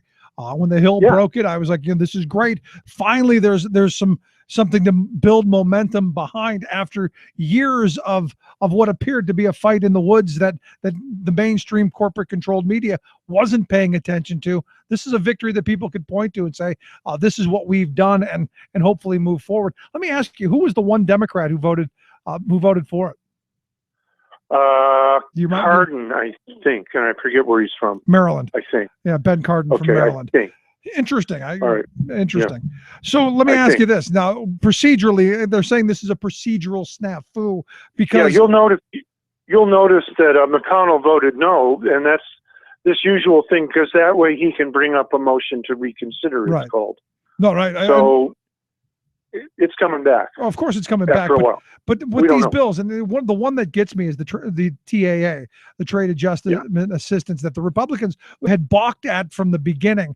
And I think folks need to understand exactly what that is and why I think it's so important that the Democrats took a stand on it. Because if, as I understand it, you're the guy who knows, when those jobs do go overseas, and we're going to lose millions of jobs, we know that. Yeah. If you look at the last agreement, you know that's where we're going. This was that piece of legislation that said, if you lose your job to trade, you will get some job retraining. You're going to get some income to help you get into that job retraining. And it's, I guess, up to 2 years, right? Yeah. The whole thing about job retraining when your job moves overseas, I guess they must have one giant burger flipping school somewhere. But yeah, trade adjustment assistance, if your job directly is moved overseas, I mean, right there, it just shows what these bills are about, right? These trade things. But then you get some assistance, you get some job training, and Republicans refuse even that. But that was one of the demands Democrats made and didn't get that would move at the same time. So they said, no, we're not going to do that. So, and it highlights, another thing it does is it highlights that this is part of the whole thing. But I mean, it doesn't do a lot of good for the economy or anything, but it's a symbolic thing if you directly lose your job. Of course, they didn't throw in part of the thing, part of the trade thing that they will prohibit companies from threatening to move your job if you don't take a pay cut. But, no, need that. That's how we keep wages down. That's how we threaten workers not to organize. That's how we keep those workers in their place, by threatening to move overseas. Yep. So last question I've got for you. How do we build on this? This, again, something we should be going, people who are against it and have been fighting against it. This is a small victory. How do we build on this? What should we be doing now? Because look, there's a window here, right? You start realizing that we can win, and you start realizing that actually calling and writing letters actually makes a difference. When it's as big as this and people get it like this. So we just got to keep getting the word out. People, President Obama saying this stuff, whether we don't trade with these countries and all of this stuff, 95% of the markets are overseas. Well, great, except we don't have balanced trade. We are using these trade bills to force wages down, as you said. Keep telling people, get the word out. Listen to the Rick Smith show mostly. That's what you mostly got to do. Absolutely. But the thing is for me, this isn't a right-left thing. This is a thing that all working people should be joining in. And I actually found something today that I agree with Phyllis Schlafly on. And I thought I would never say that, Dave, but there's something I actually agree with Phyllis Schlafly on. She wrote in one of her commentaries that Congress, led by McConnell and Boehner, is prepared there to betray the American workers, and the grassroots should rise up and say, no, you don't, by passing this fast track authority. And I agree with her on something, and that's where we should be moving. You know who else? Pat Buchanan's been writing some great stuff about the effect the trade deficit has on the country. Yeah, I'm not surprised I think some by of that. These older right-wingers, they're nuts.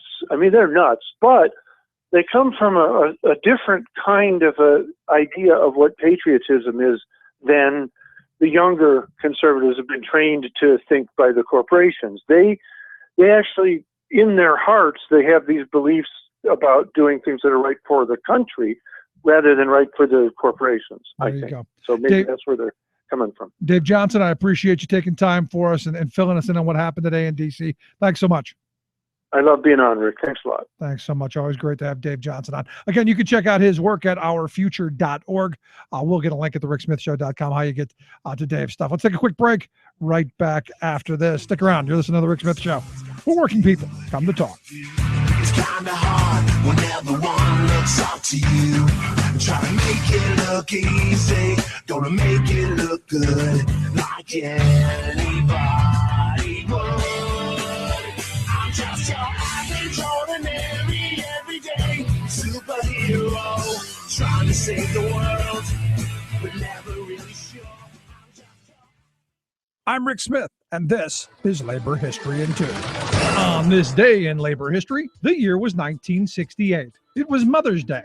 Coretta Scott King, the widow of Dr. Martin Luther King Jr., led a group of thousands of women in a demonstration in Washington, D.C. Her husband had been assassinated just a little over a month before. Coretta Scott King and the women were the first wave of a demonstration known as the Poor People's Campaign. One of the women in attendance was Ethel Kennedy, wife of Robert Kennedy. Dr. King had announced the Poor People's Campaign the previous October. He called for an economic Bill of Rights and a demonstration in Washington, D.C.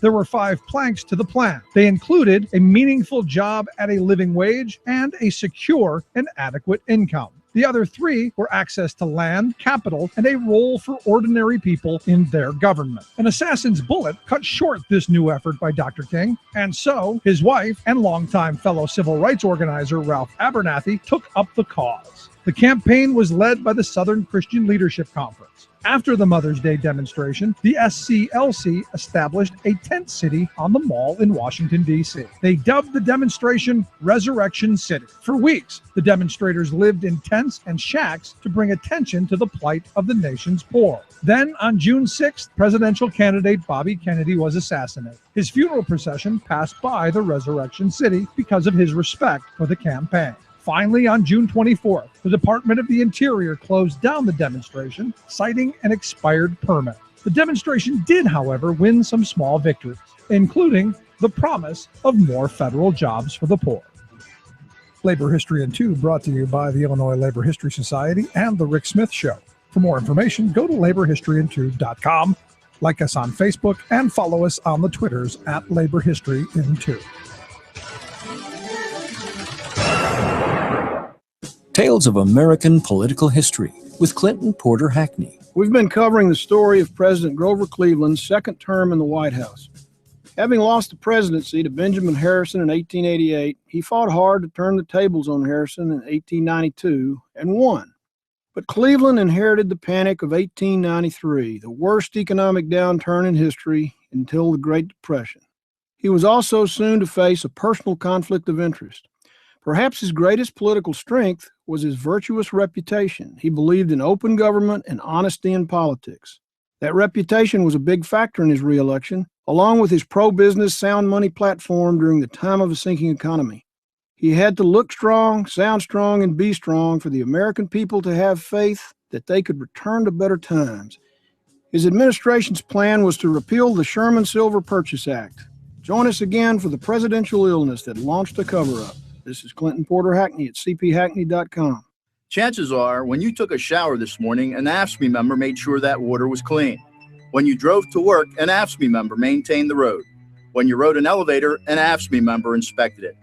I'm David Philman, Executive Director of AFSCME Council 13, the American Federation of State, County, and Municipal Employees. AFSCME members enforce regulations, keep prisoners behind bars, take care of patients, protect the environment, and more. The work isn't glamorous, the salaries aren't high, but AFSCME members serve the public in every aspect of our daily lives. Chances are, you'll never see that AFSCME member working in a sewage plant, diving underwater to repair a bridge, or answering a 911 call. But aren't you glad they do? For more information, visit AFSCME13.org. We are AFSCME. We make Pennsylvania happy!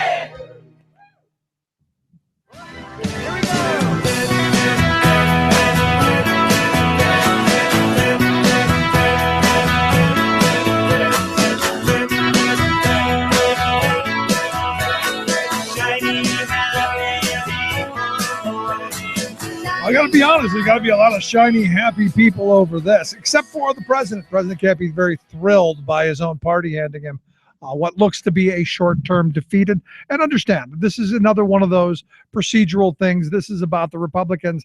And look, they don't want to put trade adjustment assistance in this. They never wanted it. They don't want it now. They didn't want it the last time because look, you should be desperate. You should be, hey, if you lose your job, tough luck on you, buddy.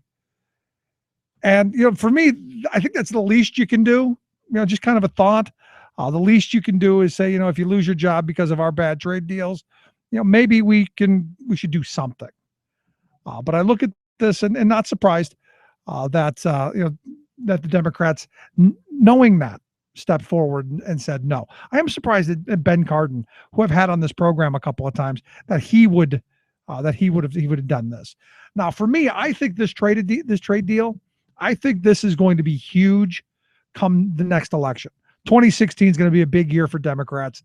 I do believe that. I believe the Democrats take the Senate back. Obviously, because Republicans are defending 24 seats, Democrats only 10, which is the opposite of what happened last time, which you had 23 Democrats and 10 Republicans. You're going to see that flip backwards. I think Florida could be interesting to see what happens. You might actually pick up Florida, which who would have thought? There's a lot of really interesting races out there. And I think trade is going to be one of those issues. Wisconsin, for instance, I can't imagine that Ron Johnson, if he votes for this trade agreement, I can't imagine that he's going to be reelected, especially in a presidential year. I just don't see it. In Illinois, after their governor, after the billionaire governor there, I don't see them reelecting a Republican in Mark Kirk. Don't see that. Now, the Democrats are going to put up a centrist Democrat like Tammy Duckworth, who that's what people are saying. I'm, again, not thrilled with a centrist Democrat, but the reality is she's got the credentials, could throw Kirk out, which would mean another seat for the Democrats. Also in Florida, they're talking about putting up a former Republican, centrist, moderate Democrat to go up against the open seat there in Florida where Rubio's retiring. And I got to be honest, Rubio's leaving to run for president. I guess that kind of shows you how bright Rubio is. I'm gonna give up my Senate seat because I'm running for president. Wait, Rubio's stepping down? Yes, he's not running for re-election. Wow. He's not. There are a bunch of people who are saying I'm retiring. You've got Harry Reid who's retiring, and actually, what they're saying is with Reid, the Democrats actually have a better chance of retaining that seat with Reid gone than with him being the incumbent. Stammering over that one, are you? No. Well, obviously, in my opinion, it's probably time for Harry Reid to go. Right. I mean, another 6 years. You don't know if he's going to make it through the Senate. He's an older guy. He still has that black eye from 5 months ago. But but Rubio that's a head scratcher. I mean, because Kerry ran for president and his Senate seat in 2004, didn't he? Yep. I mean, you can do that. But he was showing how certain he was. He's in the win. He's in, man. He's in. And the other part of this to me goes, he knows he wasn't going to win. He was just going to cash in. It's about getting a whole bunch of money, and this was a cash game. And then he's a good-looking guy. He's going to get his gig on Fox. He'll probably be dancing at some bars or strip clubs. I don't know about that. Maybe he'll be doing the Tom DeLay Dancing with the Stars thing. Who knows? Also, Ohio, Senator Rob Portman, former trade representative under the Bush administration, also the former Bush budget director, he could have a problem in Ohio, especially if this trade agreement passes. And then right here in Pennsylvania, another one of these, these radical right-wing Republicans up for re-election, Pat Toomey, who I gotta tell you, this trade issue going to be huge here because I think Pennsylvania loses jobs immediately in manufacturing, immediately in what little textiles are left. And I guess you could go through a lot of the rest of the country. In New Hampshire, that Kelly Ayotte, she's up for re-election, and in kind of in the same boat that Toomey here and Portman in Ohio are in. You want a close race. this trade issue going to be very important. And I guess look, in New Hampshire, if the governor decides to jump into the Senate race, which I don't see, but if she does, they're saying that she's pretty much a shoo-in to beat her. Colorado, another state, North Carolina, Indiana, all states up in the air, where Democrats have a chance of picking up some seats and pulling back some sanity. Now the House is the other problem.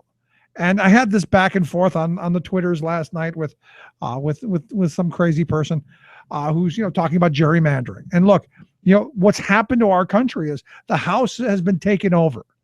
The House has been taken over by horrible policy to allow this gerrymandering to happen. And the Republicans did what the Democrats would do if they had the power to do it too.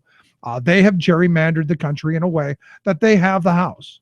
Hey, but Rick, free market monkey, he agrees with you on that. Well, again, you go back to this whole argument about how we do that. Then I don't know that I'm thrilled about a computer generated model. I think you have to take it out of the hands of complete control on one side. If you have balance, you have your ideologues on both sides, the two of you sit down, I think you can negotiate something that's fair and equitable. Or you have a nonpartisan. I don't believe in nonpartisans. I don't believe there's such a thing. Maybe we get the woman from Allentown to do the whole state. I don't know, but I'm a little leery about software and computers spitting out a program, because who programmed the software? Or I think you do geography based and you split the state up that way. Again, there are a number of questions in that.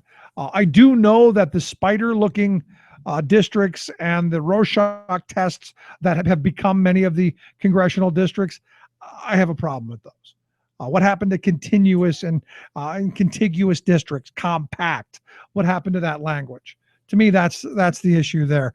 But I do see, come 2016, the Democrats taking back the Senate, and if I do see the Republicans imploding on the presidential side of it. I just do. And what's interesting, and why I say that, is the Wall Street Journal and NBC just put out a poll recently that said that more Americans are comfortable with the idea of a gay president than an evangelical president. I don't know who funds this kind of polling, but they did. And what they found is the results were interesting, that people were open to having a gay presidential candidate. 61% said they would either be enthusiastic about or comfortable with a gay or lesbian candidate, as opposed to only 30% who would have reservations.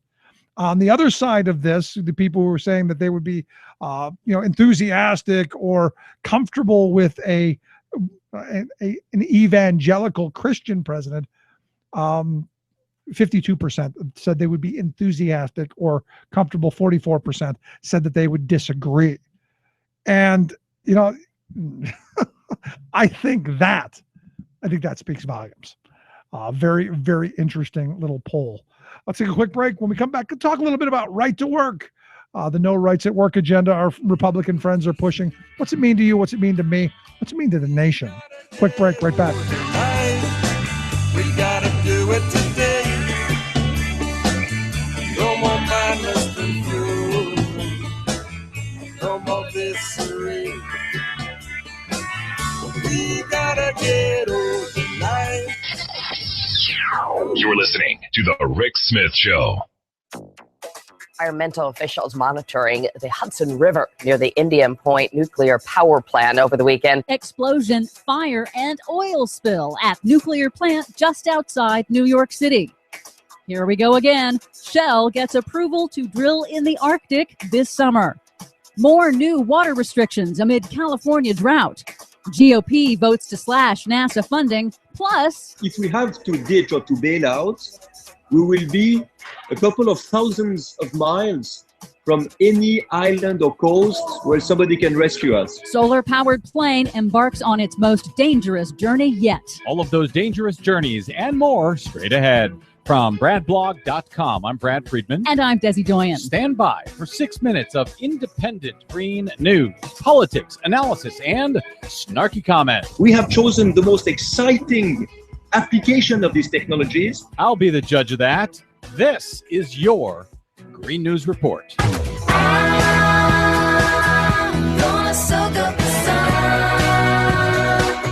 Okay, Desi Doyen, to add fossil fuel insult to nuclear injury, we have both a fire and an oil leak at a nuclear plant in New York. Yeah, it's a real double whammy. Indian Point Nuclear Power Plant, 25 miles north of New York City, remains offline after an electrical transformer caught fire and exploded at the facility on Saturday. City, state, and plant officials all say the public was never in any danger. All safety and emergency systems worked as designed, and the affected reactor remains shut down while the cause is investigated. However, New York Governor Andrew Cuomo said the transformer accident also spilled at least 15,000 gallons of transformer fluids and special firefighting foam into the Hudson River. Fantastic. Now we're worried about that leaking into the Hudson River, and the plant obviously abuts the Hudson River, so that would be a problem. Oh, do you think? Governor Cuomo went on to say that the oily fluid in the fire-suppressing foam does not harm the environment, but in Monday's broadcast, Energy Director of PublicCitizen.org, Tyson Slocum, suggested otherwise. This is not a benign introduction into the Hudson River. This is a polluting oil substance that has been introduced directly into the Hudson River. A polluting oil substance. I love the way he put that because nobody really knows what it is, as usual. One other point that Tyson made during our conversation on broadcast, he said that the transformer was only about 300 feet away from the nuclear plant, despite the fact that officials were saying this was on the non-nuclear side of the plant. This fire, this explosion, was a football field away from 2 nuclear reactors. Yes, it's hardly encouraging. Neither is the fact that this nuclear plant is just 30 minutes from New York City and 20 million people in the New York metropolitan area. Meanwhile, the Obama administration on Monday gave conditional approval to allow oil giant Shell to start drilling for oil and gas in the Arctic Ocean this summer. It's a huge victory for Shell and the rest of the petroleum industry. If not for the wildlife in the Arctic, but press on. And the approval comes in spite of Shell Oil's tragic comedy of errors in its first botched attempt in the Arctic in 2012, and in spite of the fact that the rig's anti-pollution gear has already failed a Coast Guard inspection just last month. And Obama is allowing it anyway? Yeah. Fantastic. For the first time in state history, California's State Water Board has ordered a mandatory 25% cut in urban water use statewide after voluntary cuts in residential use amounted to less than half of what California Governor Jerry Brown requested. And now the Water Board will fine cities for failing to meet those targets. But just to check here, still no mandatory restrictions on either the agriculture or the oil industry. That is correct. Even though agriculture uses 80% of the water in California.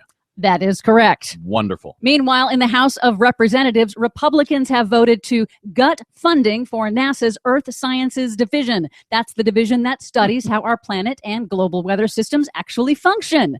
Congressional Republicans have clearly stated that they don't like that NASA studies things like climate change, and they want to force NASA to shift its funding away from climate to focus on space travel instead. Unbelievable. So that's never going to get past the president's desk without a veto, right? It depends on what bill it's attached to. One can hope. Maybe if Shell Oil asks nicely, Obama will approve it. Finally, an update on the Solar Impulse 2, that 100% solar-powered airplane now making an historic first attempt to fly around the world. This week, weather permitting, the Solar Impulse 2 begins its longest and most dangerous leg, crossing the Pacific Ocean from China to Hawaii. That's 5 days and 5 nights of flying, powered only by sunlight. It is very dangerous, but for Swiss pilot Bertrand Piccard, the risk is worth it. We want people to understand through our adventure that we can achieve impossible things with renewable energies and clean technologies. Well, we hope they do achieve the impossible. For much more on that story and the ones we couldn't get to today, check out our website at greennews.bradblog.com. Don't forget, you can download the Green News Report anytime via iTunes, Stitcher, or TuneIn. And you can and should find us and follow us on the Facebook and the Twitter at Green News Report. From bradblog.com, I'm Brad Friedman. And I'm Desi Doyen. And this has been your Green News Report.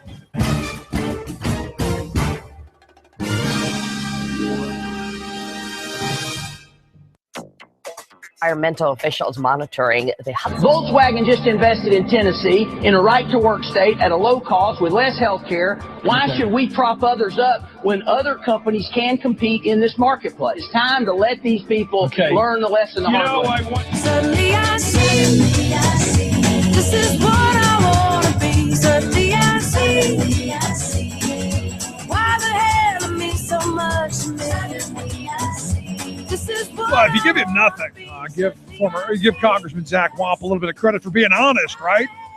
Right to work is about lower wages, less health care, no benefits, less job safety. It's really what it's about. And I'm shocked that he would have the honesty there to bring it out and say, yeah, that's what it's about.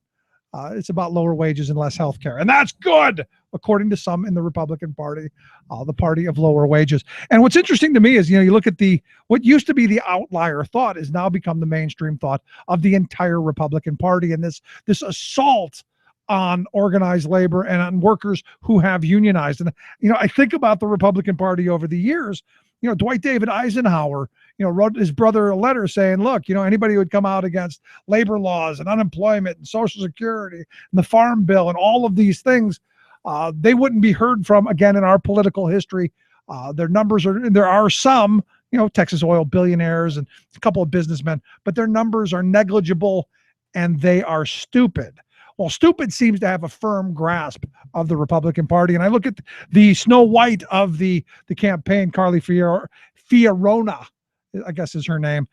She had a great quote today. The single greatest impediment to equal pay for equal work is the seniority system. Again, an attack on organized labor. She says, which pays not merit, not on performance, but on time and on grade. But you know what union workers don't have? They don't have women making 77 cents for that of every dollar a man makes. Just kind of a thought. Anyway, I want to talk about the whole no rights at work agenda, which is why we've asked Benton Strong. He is the Associate Director of Communications over at the Center for American Progress Action Fund. Benton, thanks for taking time for us. Hey, glad to be here. Good to talk to you today. So Zach Wamp points it out. He says, look, lower wages, less health care. That's the goal, right?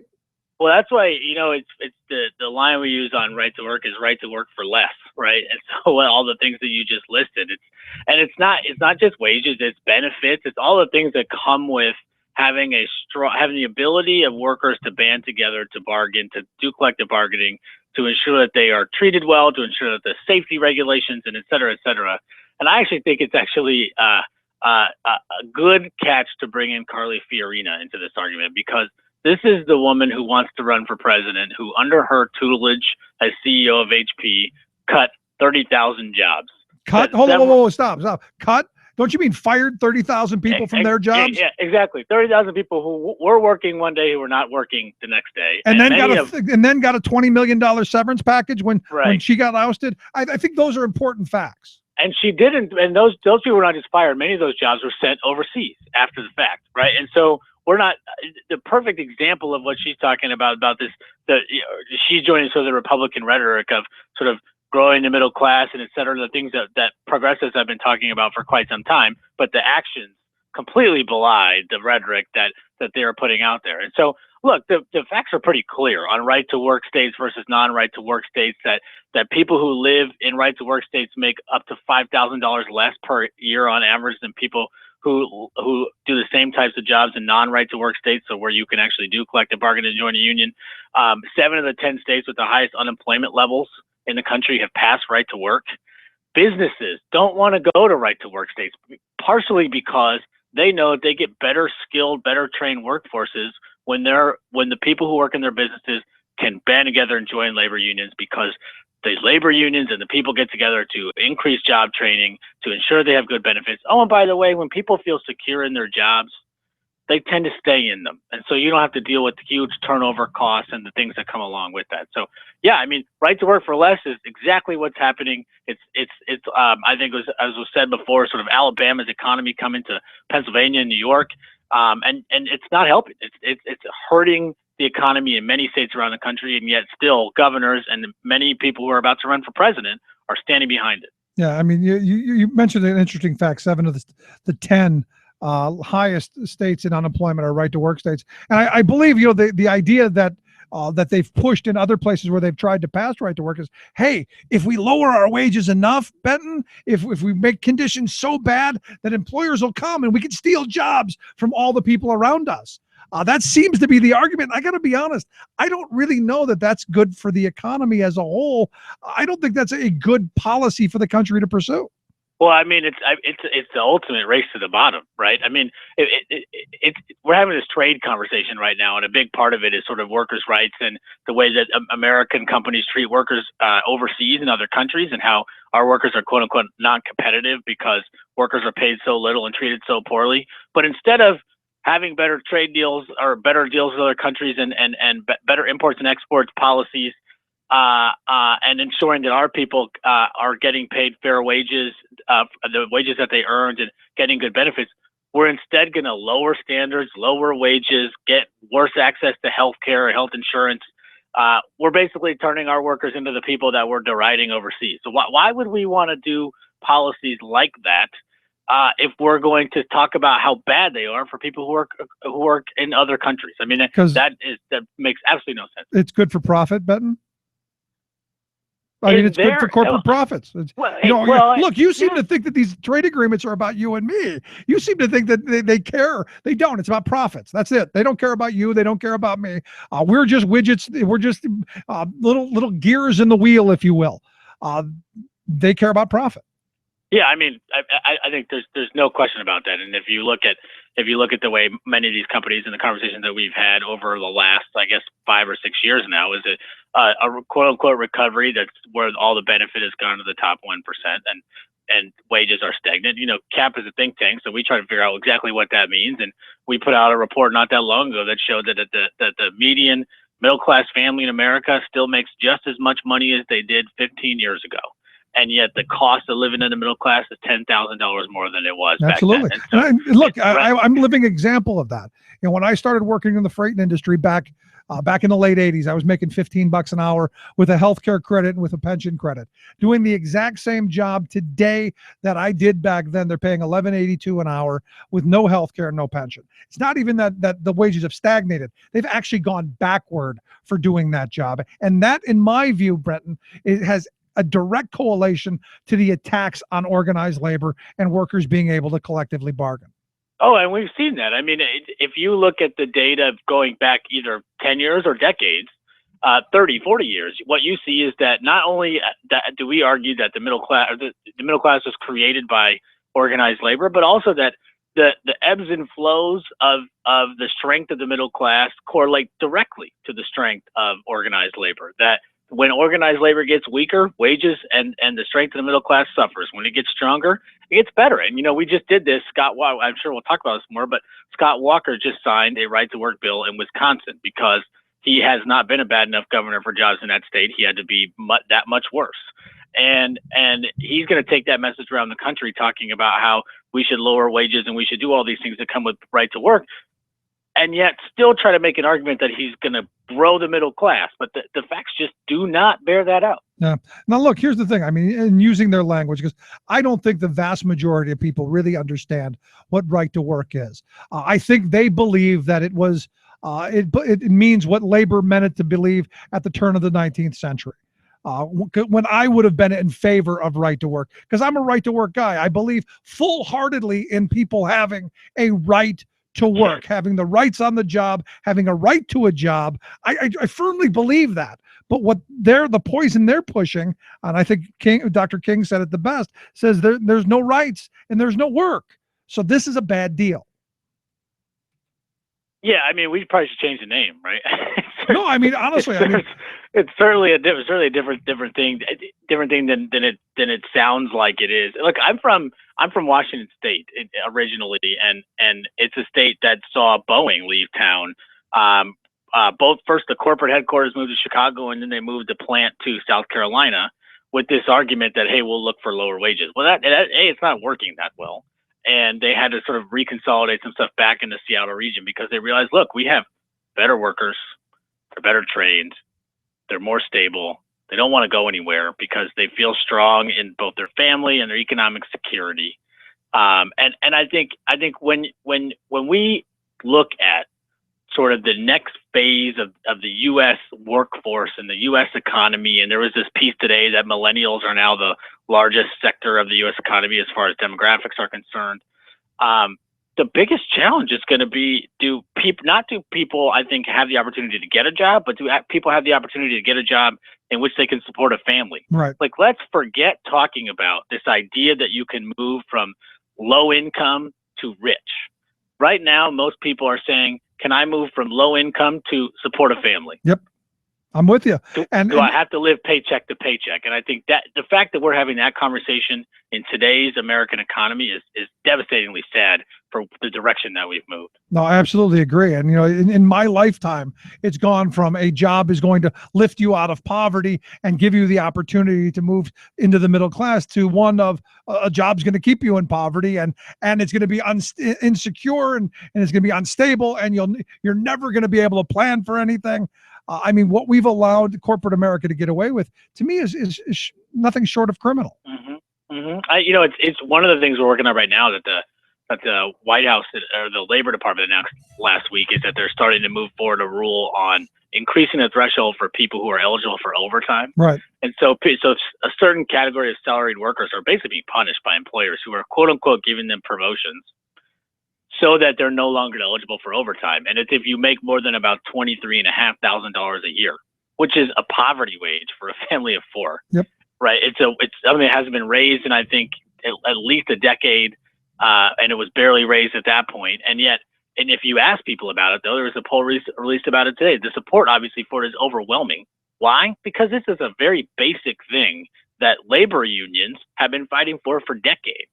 They have been saying that if you work more than 40 hours a week, you have earned time and a half because you're doing things like missing time with your family, not being able to spend time with your kids, not being able to do the sort of things that come with sort of a secure middle-class lifestyle. And yet things like that, those kind of protections continue to erode. And I would agree with you. There's no question about it that corporations, where most of the wealth is going in America right now, are largely to blame for that they have in many ways bought government and bought policies and blocked policies that would enable us to strengthen and hold on to these important protections that workers have in this country. And until we address that problem about corporations and politicians who are bought by them, chances are we're going to have a hell of a time trying to solve the larger problem of making sure that we have these protections for workers. That's an excellent point. The last question I've got for you then is kind of along that same line. Haven't they used this no rights at work agenda that they've rammed down our throat, be it, attacks on management hours, be it this no rights, the right to work nonsense, be it attacks on, unemployment and Social Security and all of this. Haven't they used these as dividing rods in the working class to break us up, white collar, blue collar, north, south, male, female? Isn't this a way just to keep us pitted against one another so that we don't actually realize that we're getting screwed from above, not by each other? Yeah, I mean, that's an interesting question. And I think we're in a really challenging place right now where it's actually the biggest divide that people would see in the political space, quote unquote, is probably the coast in the middle of the country, right? And there's a lot of argument about that piece of it, whether you have sort of the historic industries in the country, whether it be auto or coal or anything like that, versus the sort of newer laborers, by the way. They're sort of more hourly laborers who work in the service industry largely. And people would argue they're younger, but that's not always the case. And so you have these debates over things like minimum wage. Well, yeah, most working middle class people don't earn minimum wage, but minimum wage is important for them. And it's important for 90% of people who are adults who earn minimum wage, right? Or 90% of minimum wage workers who are adults. And so I think right now they've tried to use it as either the people at the bottom are taking from you. Yep. And we're redistributing your wealth to the bottom, when in reality, corporations currently are making record profits. The stock market is at heights it has never seen before. The wealth is moving up, not down. The minimum wage on the federal level hasn't been increased in 8 years.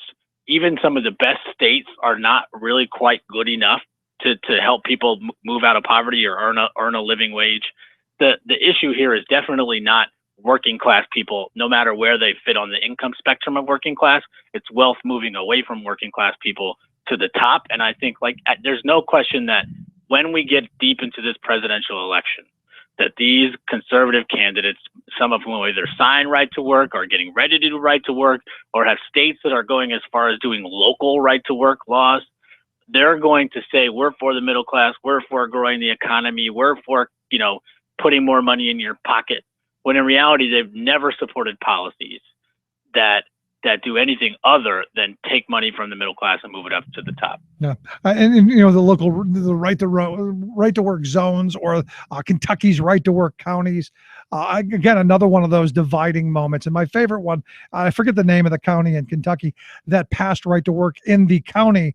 They don't actually have any union members in the county. Yeah, right. Which right. I think speaks volumes to how this is an ideological fight, and how this is the billionaire class saying, this is what we want, you go do it, than actually anything that actually works. Right. No, that's a very good point. I mean, if you look at the states where this has happened, it's working in Illinois and Kentucky specifically right now. I think at the statewide level, Missouri is looking to pass it, even though it looks like the governor is going to veto it, which is the pointless veto in America, because it only takes 51 or plurality of votes to get it, or majority of votes to override the veto. These are conservative, quote unquote, leaders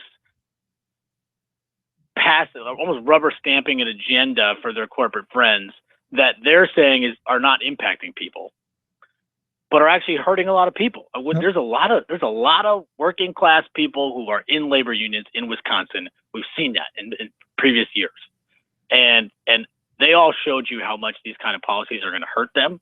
And so when some of these folks think that if they pass these policies that they're just not making a difference, well then, one, why are you doing it? But two, that's not reality. I'm with you. Benton, I appreciate you taking a little time for us, filling us in on this horrible thing that we know is coming. When Scott Walker wins the Republican nomination for president, right to work nation is going to be his slogan. So I'm sure we will have you back again to talk about that and other things. Hey, I love it. Good to talk to you, Rick. I appreciate it, Benton. Benton Strong. He's the associate Director of Communications there at the Center for American Progress Action Fund, AmericanProgress.org, the website. Quick break. Right back after this. Stick around. You listen to The Rick Smith Show. For working people, come to talk. This is why we fight, why we violate. This is why we fight. Finally, radio for the rest of us. Rick Smith. You can buy rolls of Forever stamps from your local post office, protecting you from future price increases. But we, the people, now need to put a Forever stamp on the post office itself. A cabal of corporate predators, congressional anti-government ideologues, and pusillanimous postal officials are dismantling this invaluable public service piece by piece. An agency that literally has delivered for America from the very start of our country. Yet, in the name of saving the U.S. Postal Service, they've been gutting its services, intentionally driving away business. Having fewer customers will give the cabal an excuse to make more cuts, and ultimately to kill it as a public entity. This is like a boss telling workers the beatings will continue until morale improves. Post office workers, letter carriers, and mail handlers are tired of the beatings, so they've launched a nationwide campaign with dozens of other grassroots organizations to rally public support to save our public postal service by revitalizing and expanding the services that this venerable American institution can and should provide.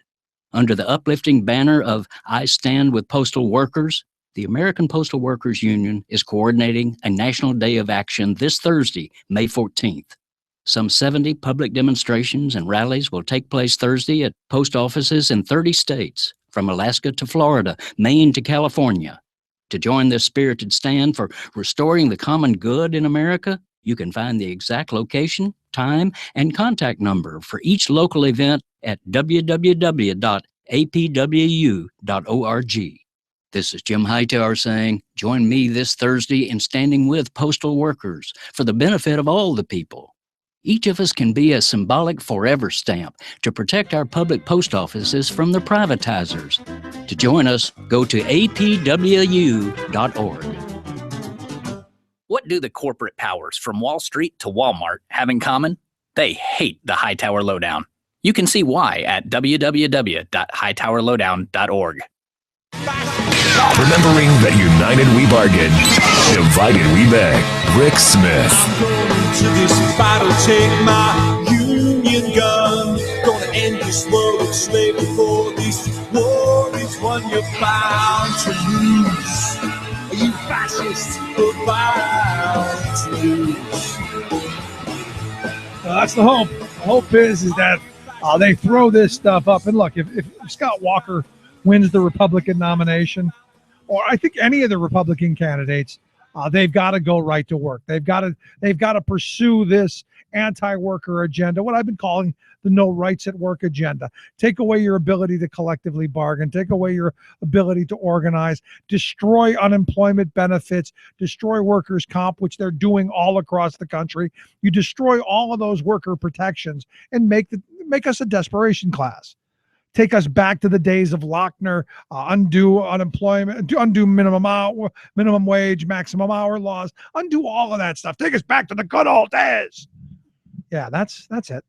Beautiful stuff.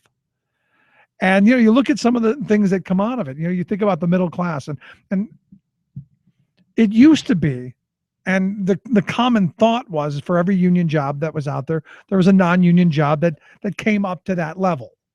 And especially in trucking, that's how it always used to be, that the master freight agreement raised wages, benefits, conditions, made the industry better paid, safer for the public, safer for drivers. It raised conditions and raised the industry to one of some respect. And everyone else kind of came with it, because the companies were saying, well, we don't want them to organize because we don't want to have to deal with those union people, because they'll want part of our profits for better wages, hours, conditions. So, you had this for every union member. You had a non-union member who did almost as well. Then in the 80s, when you saw this decoupling from productivity and the assault on organized labor, you kind of go, that decoupling of productivity and wages has everything to do with the attack on collective bargaining, where you sit down at the table and say, you know what, the company made this much profit, we'd like some of that, we created it, we should get some of it, right? And that's part of the message that I think has been lost, and something that we need to be talking about. Even if you're never going to join a union, raising the wages of workers in every industry is good for all of the workers, not just a handful. And what the right has done successfully is they've pigeonholed organized labor into a very slim category. Oh, they only care about themselves. They don't do anything but for themselves. That's not true. And it's been borne out time and time again, to where a rising tide does lift all boats, especially when it's the middle class and the working class that are in the boats. And I just look at these schemes that they come up with. It's really about dividing us. It's really about pitting us against each other. Us down here at the bottom, we, the rabble, the unwashed masses, us fighting against each other while they rob us blind. I mean, like I said, I was making $15 an hour back in the late 80s. Today they make $11.82 doing the same job. That is a theft of wages from the people who work to the folks who, I would argue, don't. It's nuts. Anyway, if you missed any portion of the program, thericksmithshow.com. That's where you go to get the podcast, the Rick Smith Show app on the smartphone. Take the program on the go wherever you go. And as always, you can email me here, rick@thericksmithshow.com. Quick break, right back. Stick around. You listen to the Rick Smith Show.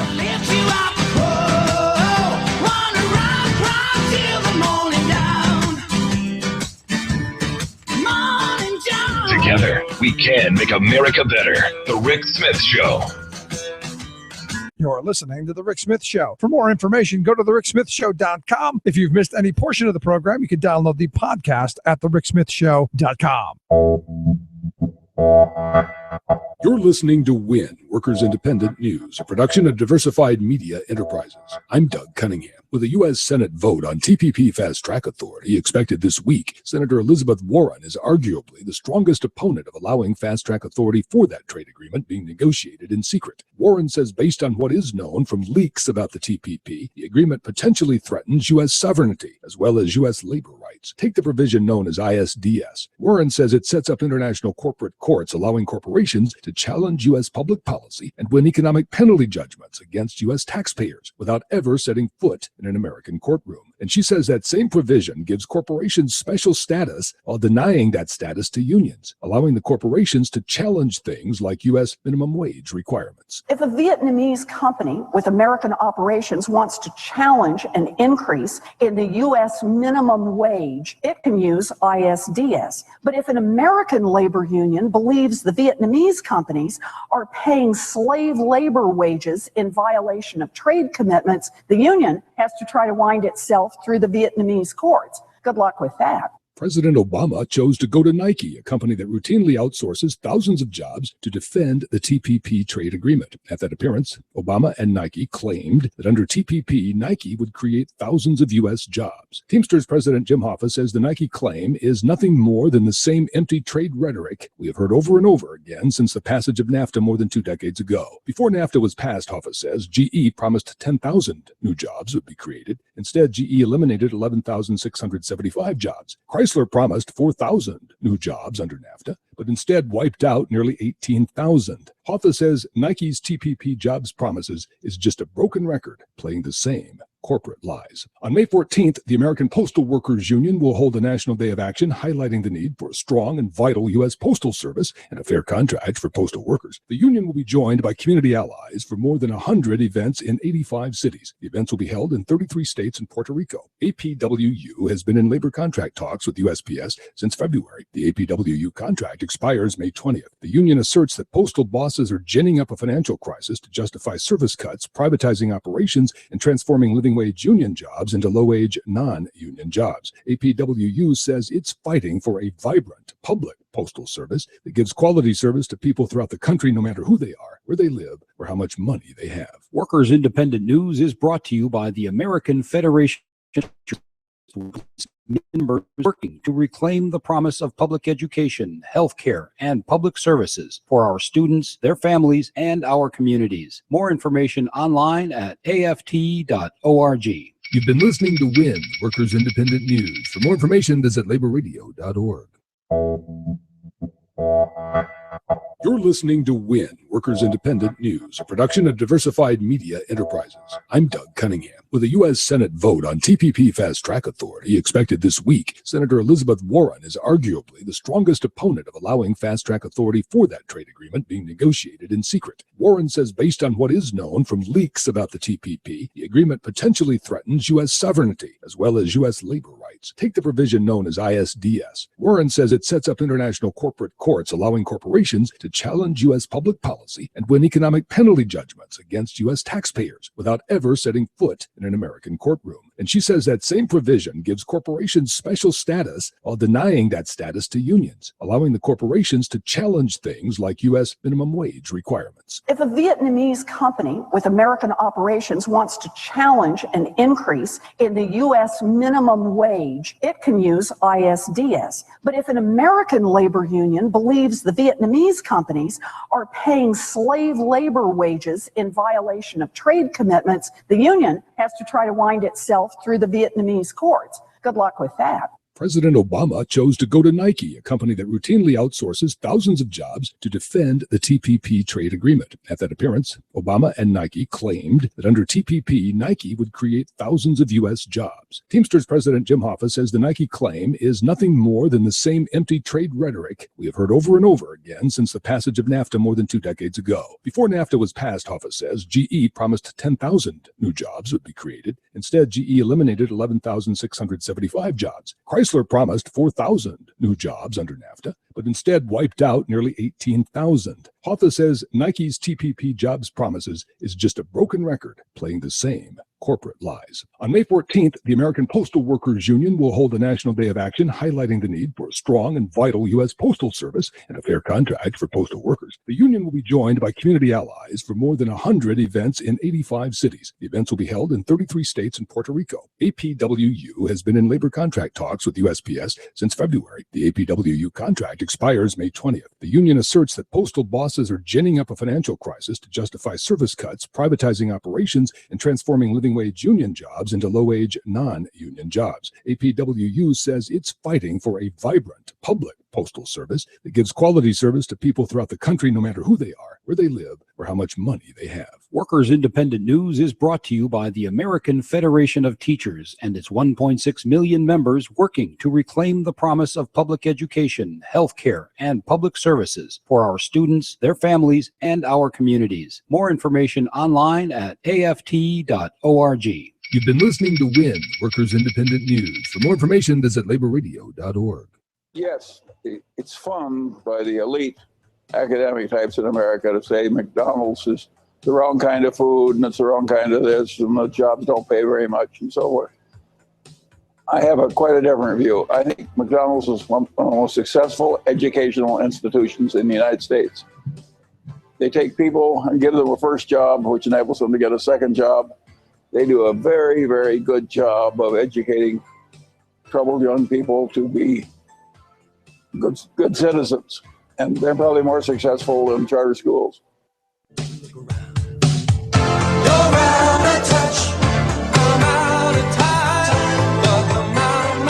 Welcome back to the Rick Smith Show. Check out the website, thericksmithshow.com. Yeah, that's the vice chairman of Berkshire Hathaway.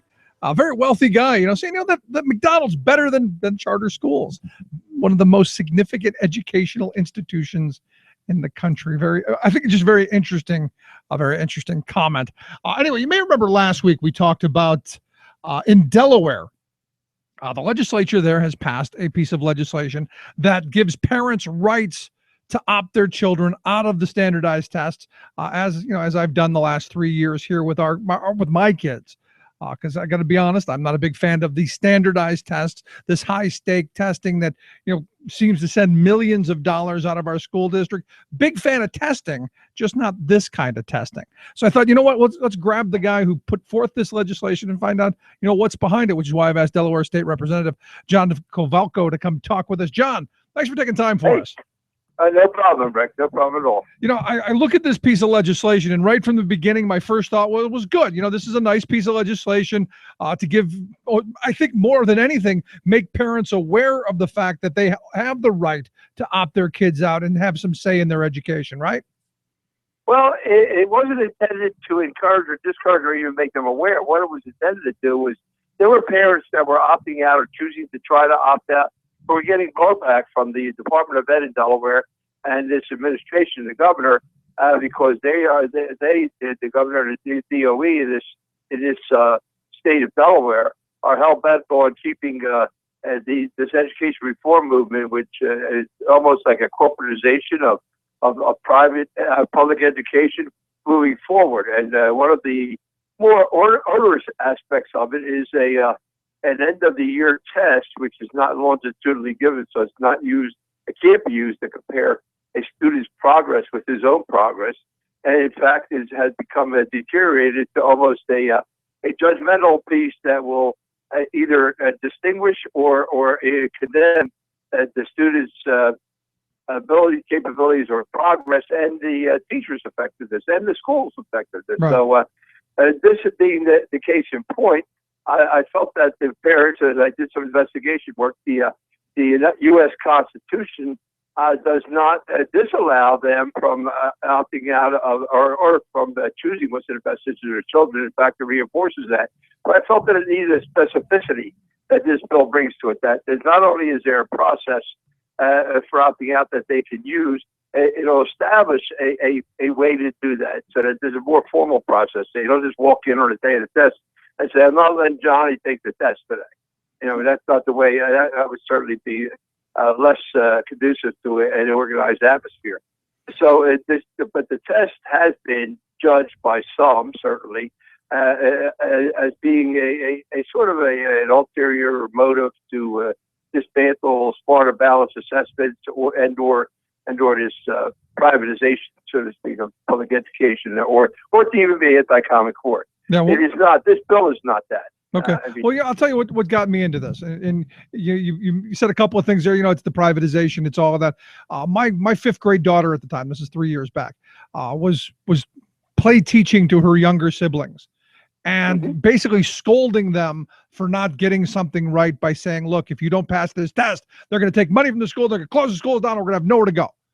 And I'm going, I got to be honest, that for a fifth grader, and then, obviously a first and a not yet kindergartner, that's a lot of pressure. And it's a lot of pressure for no reason, because these tests don't have any diagnostic component to it. It's either you pass or you fail. And I got to be honest, that whole fail thing to a kindergartner, to a fifth grader, I just think it's way too much. And you look at the money that we spend, outrageous. Yeah, every point you made is right on target, especially with the consideration of when a parent, and this bill facilitating the right of a parent to sit down with their child, but when that parent sits down with the child, and I've had some very, very high-performing children who have actually sat down and wanted to opt out before I had my bill in place, and we met with such resistance that they took their child out of that school and put them into a private school. And these children were, not only superb straight-A students, but also very acquitted very well to get real high marks on these standardized tests. Right. But the parents said, I have other things. I also have a fellow legislator, a colleague of mine, Kim Williams, whose son's in 11th grade, and she opted him out because as she listed the schedule of testing that he's going to have to endure, it's hours and hours anyway to prepare for college applications and admissions, and to foist this upon them.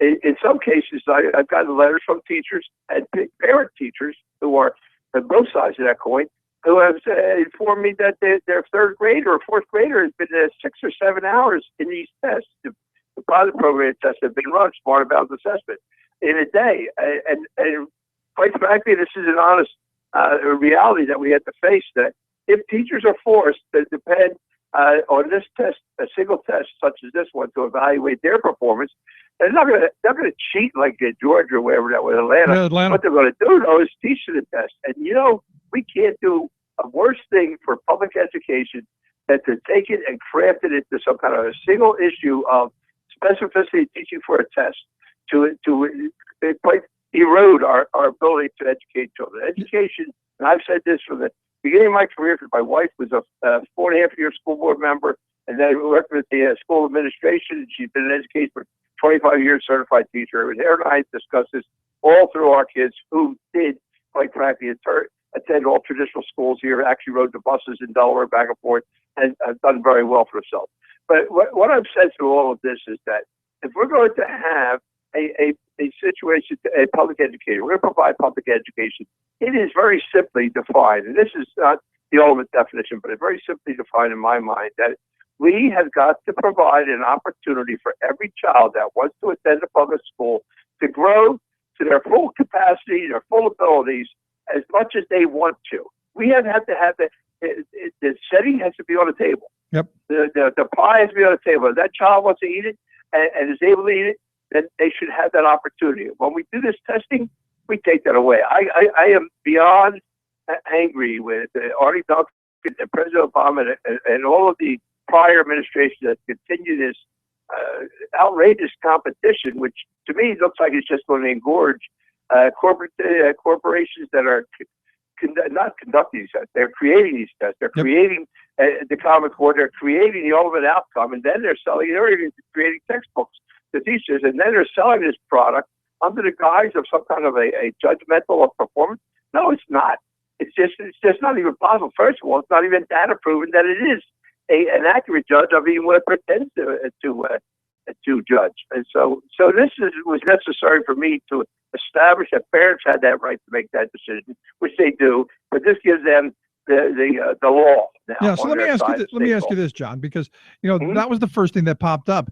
We're passing a special law, it seems to me, for something that parents already have the power to do. Here in Pennsylvania, the General Assembly here gave me only one option when they passed our law here, and that is to claim that I have some religious exemption.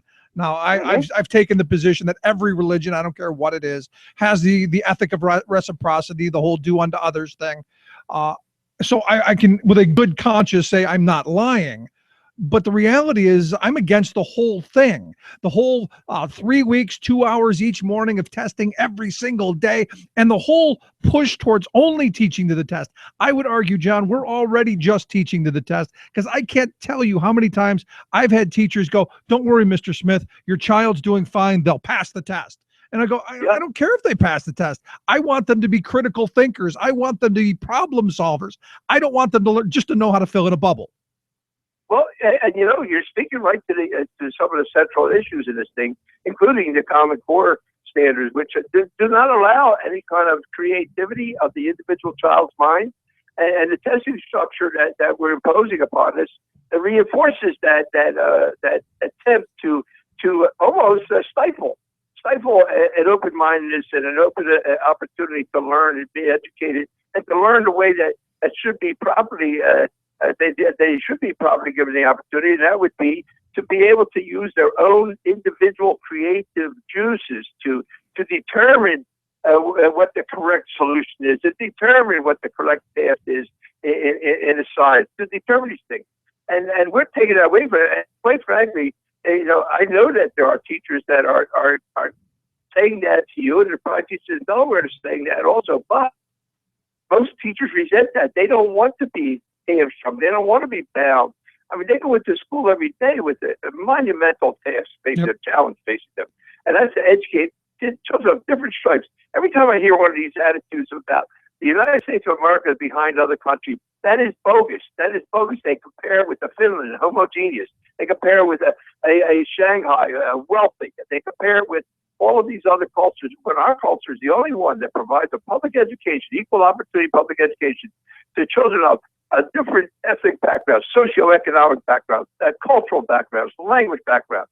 That is such a difficult challenge to try to craft a system that cannot leave any of those child behind. In the real concept of no child left behind, not the platitudes issued by politicians. And I really resent that the politicians and the business. I love business to be involved in education. You know, to what extent? Come in and mentor after classes if you want. Send a nice check to support the schools. Don't come in and dictate policy when you don't know policy or you don't have an idea of it. And I resent the people and I resent the politicians that go along with this thing, because I think that we're not only cheating children in the moment, we're going to cheat children for generations to come. And we cannot tolerate that. That is not honest. That's unfair. That's dishonest. It's disingenuous.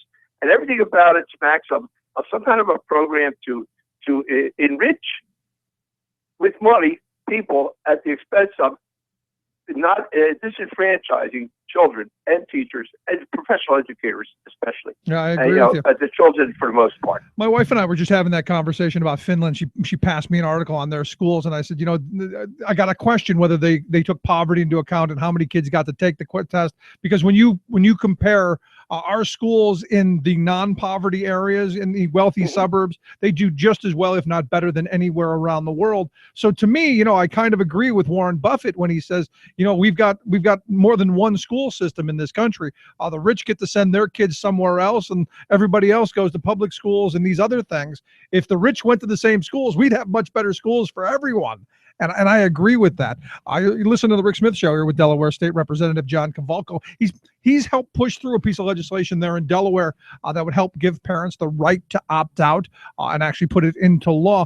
One of the knocks I've heard, John, and this is kind of where I'm going to go in a different direction. Kind of the knock that I've heard against this kind of legislation is the thought is that it's taking some of the spotlight away from our lack of funding education. It's taken some of the spotlight away from, you know, that these tests are just bad and we should be doing away with them, not reinforcing a handful of parents like me, our ability to say no. I'm curious how you'd respond.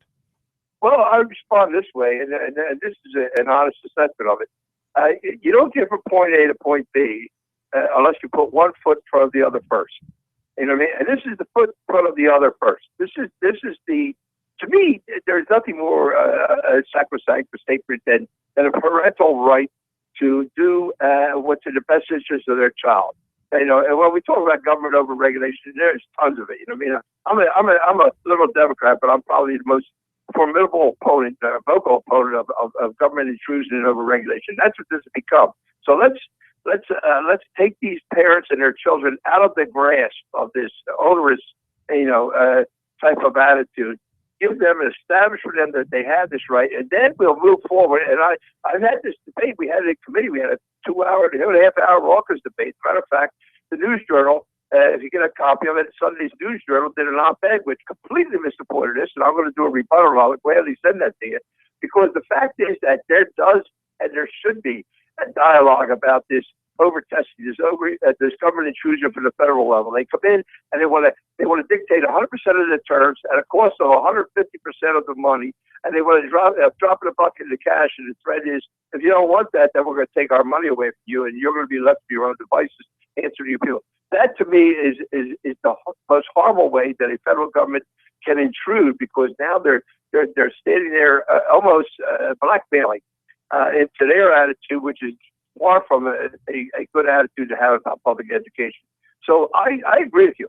This is not distracting from that, though. This bill is very simple, and it should pass, and I hope that it does pass. It gets signed by the governor, even though he's at one interview he threatened that he might consider veto it, or he actually threatened to veto it. I hope it is a veto-proof majority. It passes. It's done deal. Then we move on to the next step. What is the next step? Reforming the smart ballot assessment, reforming the culture of the Common Core intrusion to make it more useful for what it was intended to be, I believe, at one time, than what it has become and deteriorated to. Executing methods and methodology that will not preclude ed, then work on funding, and that should be an ongoing discussion today, not tomorrow. Right. Work on funding so we get smaller classroom sizes. I've had teachers tell me that, and we have hundreds of teachers in Wilmington in the poorer areas, and they are being burdened. Let me call it that, with the classroom size 35, 30, and they even say to me, well, it's tough to teach the children because you'll have a handful of them that are disruptive. And I tell them, I say, I sympathize with you, but here's the problem. And here's the problem from my end, my responsibility. If you have 9 kids out of a classroom size of 36, say, and those 9 kids come from a poor area, a poor family, poor circumstances beyond their control. They're 10, 11, 12-year-old kids. They go home at night, they have to babysit their brothers because their mother and dad are working 2 jobs to just try to feed the family. And these children are forced to mature early on. But not only that, they're also forced to not have an outlet for their own frustrations. So they're going to want to act out. They're going to get resentful. Now, take those same children, put them in a classroom that's a third the size. Pay for that. You had to pay for that. I had to pay for that. He is a legislator. Can't ask for it to happen out of a miracle. You put them in a classroom size, third the size. Now you have 3 children in that classroom with a smaller classroom content. If you have 16 or so in that class, you have 3 of those kids that would normally be disruptive in a group of 9. Now you have that teacher with the ability, because those teachers are so dedicated, they make me I want to cry when I see what we're doing to them. They would have the opportunity of taking those children and conveying to them, yes, you do matter. Yes, I am here to listen to you individually, Johnny. I'm here to listen to you individually because I know you don't have that opportunity at home because of all the struggles you're doing just to survive and your family's doing to survive. So you give it that special attention that will mute their frustration, mute their willingness or need to act out to get that attention because you're giving it to them. I mean, it sounds almost so simple that you wonder, why isn't it happening? Well, I'll tell you why it doesn't happen. You go to Long Island and they pay $18,000, $12,000 in property taxes for the best school system in the country. And in Delaware, we pay a pittance, and we're happy to say, oh, we have a terrible school public education. Of course we do, because we're not funding it appropriately. And then we create charter schools, and this governor is guilty of this more than I could have ever imagined when he first ran for office. We create charter schools, which actually, in effect, do what Buffett said. They create pockets of wealth. They create pockets of non-diverse, easy to handle and manage, and cream of the crop, type of things that belie the reality, because the charter school law in Delaware reads very, very succinctly that they're supposed to be laboratories of innovation, so they're left to their own devices so they can have alternative methods or a methodology of education that we can replicate in other schools. And I've been asked this question: why are you so hell-bent against this? It's actually a charter school explosion in Delaware. And I said, I'm not against the concept if it's by the law, but what I am against is the fact that you're telling me we can replicate some of these things from some of these wealthier charter schools are the ones that are selective. Let's call them selective because they exclude people by either counseling out or by admissions policies. I said, these charter schools, you can't replicate a student body of 8% special needs, 12% poverty, when every school in that neighborhood, traditional school, is 45% poverty and 18% special needs. You know, I'm not even going to talk minority. I'm just going to talk that. So it's not honest. I'm with you. Frankly, it's dishonest. I'm right there to with say you. that we can replicate that, because the only way we can replicate that is we shut down our public schools and only allow like a private school admission. And then how would you afford that? It's all of the taxpayers, poor, rich, and whatever, pay for the public education in this state. I mean, to me, it almost speaks for itself. And that's, I guess, where I get the frustration. That's why, you know, I don't take pleasure in putting a controversial bill up, but I do take pleasure in the fact that the parents now know that they have a voice, and that I've given them, not me, my colleagues, all that 36-3 vote have decided to give them that voice that they have and that they deserve to have. Yep. And I think it's a good thing, John. The last thing I'd point out that I think is good about what you've done at the bill is you've now said that the school has to actually do something with those kids who aren't taking the test. The first year we opted my daughter out, she sat in the nurse's office for the entire time of the test and didn't do anything. And they wouldn't let me take her out to go do something educational. Right. And that's why I deliberately wrote some of those things into this bill. Matter of fact, we changed on the Florida amendment to make it specifically as far balance, because people were saying, well, now you're giving them open, and I refer to that in my article, which I will send you eventually, in response to New Journal. We will be giving them an opportunity, or parents an opportunity to, where does it stop? Where does it stop to opt out? Well, I'm going to be honest with you. In Delaware, we allow homeschooling. We have a school. We have over 100, about 1,200 homeschooled children. So we're allowing them to opt out of public education. And you know what we're doing? That is not exactly something that I'm proud of. They're allowed to homeschool. They have no credentials at all. The parents. No. They don't have to have any kind of structure. So I mean, when you look at all these sides of this, but it is a right for those parents that we've given them to control the destiny of their child. You know what I mean? And that's fun. That's fine. And then it's a matter of private school. People say that, well, what about the private school? Well, good.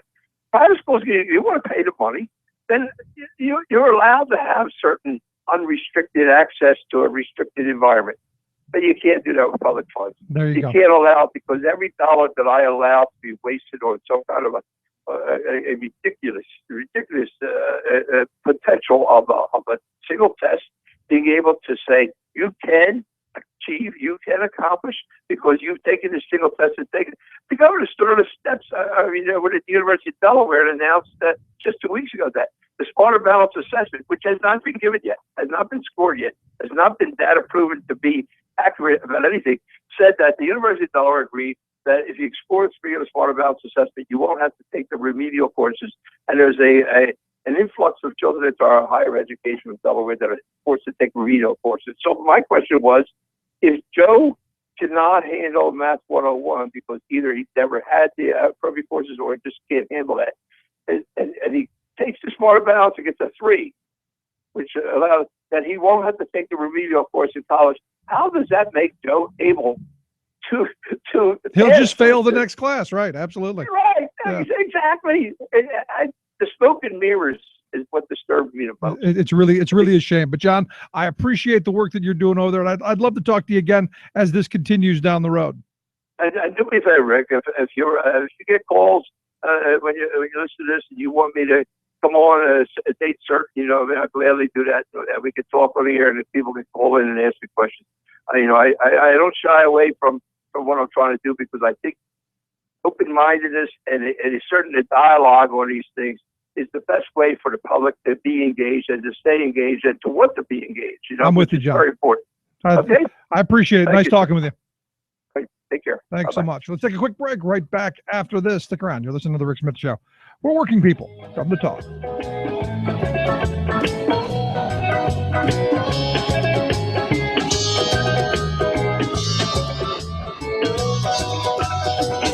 I got one eye for level. You did nothing for me. Working for the right trade. You know you're wasting your time. Working for the right trade. You know friend of mine. You plan your conversation to press the college bar. You're talking about your mother. That is, yeah, you are. Wear your political t-shirt, sacred college scarf. Where common sense, reason, and community come together. The Rick Smith Show. I'm Rick Smith, and this is Labor History in 2. On this day in labor history, the year was 1968. It was Mother's Day. Coretta Scott King, the widow of Dr. Martin Luther King Jr., led a group of thousands of women in a demonstration in Washington, D.C. Her husband had been assassinated just a little over a month before. Coretta Scott King and the women were the first wave of a demonstration known as the Poor People's Campaign. One of the women in attendance was Ethel Kennedy.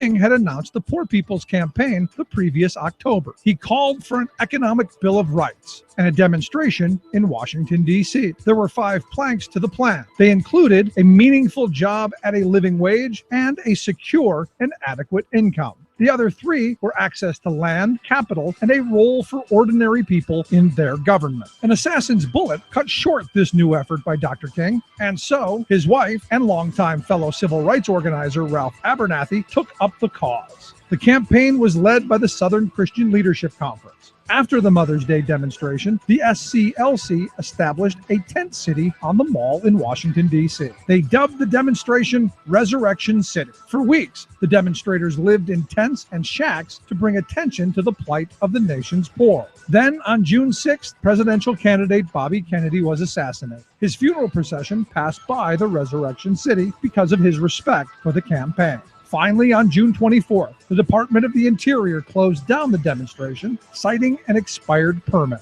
The demonstration did, however, win some small victories, including the promise of more federal jobs for the poor. Labor History in 2 brought to you by the Illinois Labor History Society and The Rick Smith Show. For more information, go to laborhistoryin2.com, like us on Facebook, and follow us on the Twitters at Labor History in 2. Not right wing, just right. The Rick Smith Show. Everybody, let's get into it. Get stoned, get it started, get it started, get it started. Let's get it started. Let's get it started in here. Let's get it started.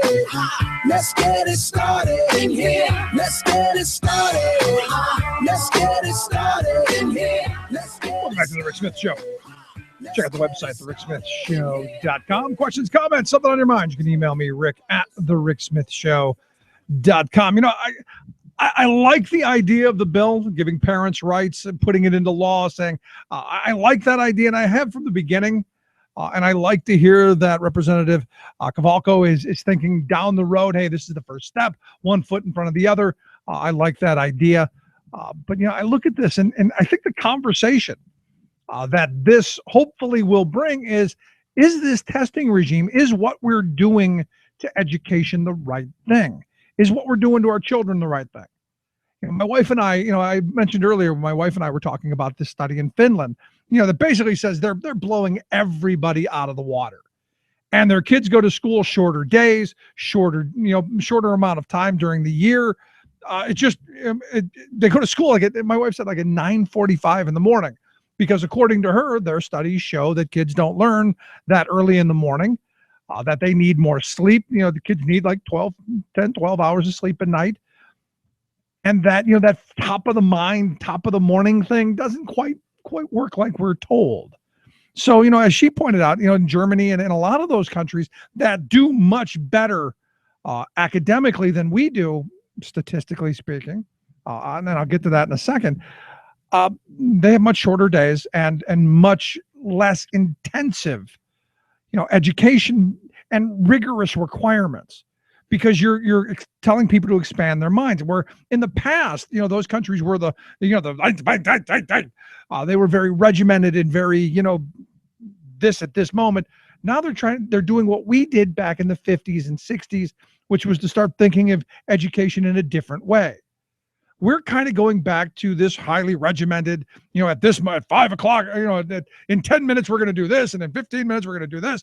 I remember back when I was in high school, one of the jokes about France was, the education minister could look at his watch and say, at this moment, all across France, they're reading, this line from this book at this very moment. And he could probably be right, because they had regimented it evidently to the point to where, down to the microsecond, they had micromanaged it to make sure everyone got all of this information.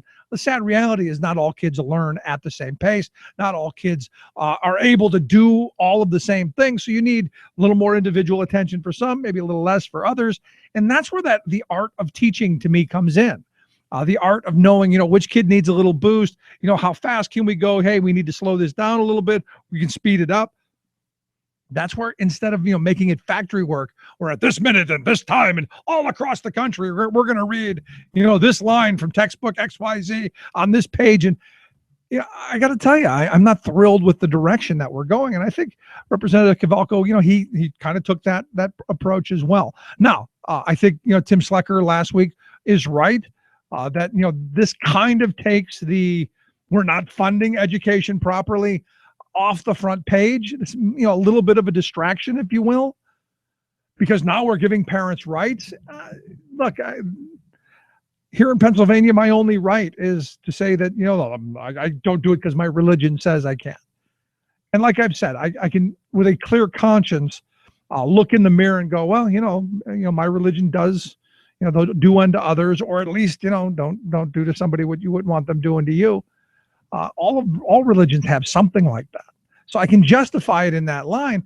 But, honestly and truthfully, the bigger part of it is I just think it's destructive to society. I think it's destructive to my kid. And parents have the right already.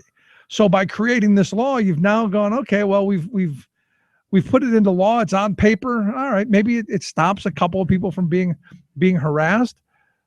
But is it really going to push that conversation? And I don't know. That's one of the things that I'm going to be watching Delaware for, because this is kind of interesting to me.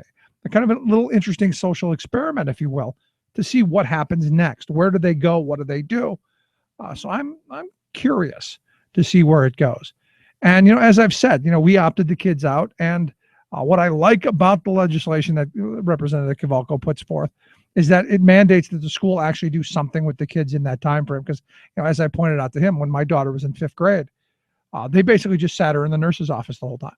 So for, 10 hours of school time where she could have gotten instruction, she was sitting, running errands for the nurse. And that's not education. And they wouldn't let me take her out to go to a museum or to go to other places to, actually do something educational and positive. I think that's a problem. And that's why I'm glad to see this. Like I said, it'll be interesting to see if the governor, vetoes it, and where it goes from there. But let me ask you, when you think about this stuff, do we still think that it's, the 1960s, 70s, or even in the 80s, where there was a lot of emphasis put on creativity, a lot of emphasis put on problem solving? Do you still think that's how it is? And I'm hoping, I listen to the Bill Gates of the world, who are telling me that the charter schools are doing wonderful things. They're just doing the most fantastic work. One piece of good news is that the charter schools are doing a very good job of educating kids in the inner city, where typically dropout rates are very, very high, and very few kids go to college. The good charters have overcome that. And so by using a long school day, long school year, different way of working with the teachers, amazing results have taken place. But you're absolutely right. We haven't moved the needle for most students. Charters are only a few percent. So we have to spread those best practices in order to get real change. Yeah, and I would argue you should probably fund that. Just kind of a thought. And I didn't hear in the interview that they did, I think it was ABC, did with Munger, Gates, and Warren Buffett. It was interesting to hear Warren Buffett say, well, we already spend too much money. We don't need more money. And I would argue he's probably right. We do spend a lot of money on education. We do. We spend an awful lot of money on education. Maybe we should be reallocating it to the places that actually need it. And I think, and Buffett went into this a little bit saying, look, the reality is if rich people had to go to the same schools that poor kids go to, schools would be better. When you have parallel systems, you have inequality. When you have multiple systems, multiple public systems, you're going to have inequality. And I point to yesterday's press conference where, the woman said, we had 1,400 applicants and only 81 got in. And my question was, okay, let's say you were able to take all 1,400 of them into your school. Could you then teach all 1,400? And the answer is no. The answer is we got a lottery, the Waiting for Superman lottery, that 81 got in. What about the rest of them? Where's my choice? And I'm still got to look into this because, what was the criteria to get in? That's the other thing for me. That's the thing that bothers me.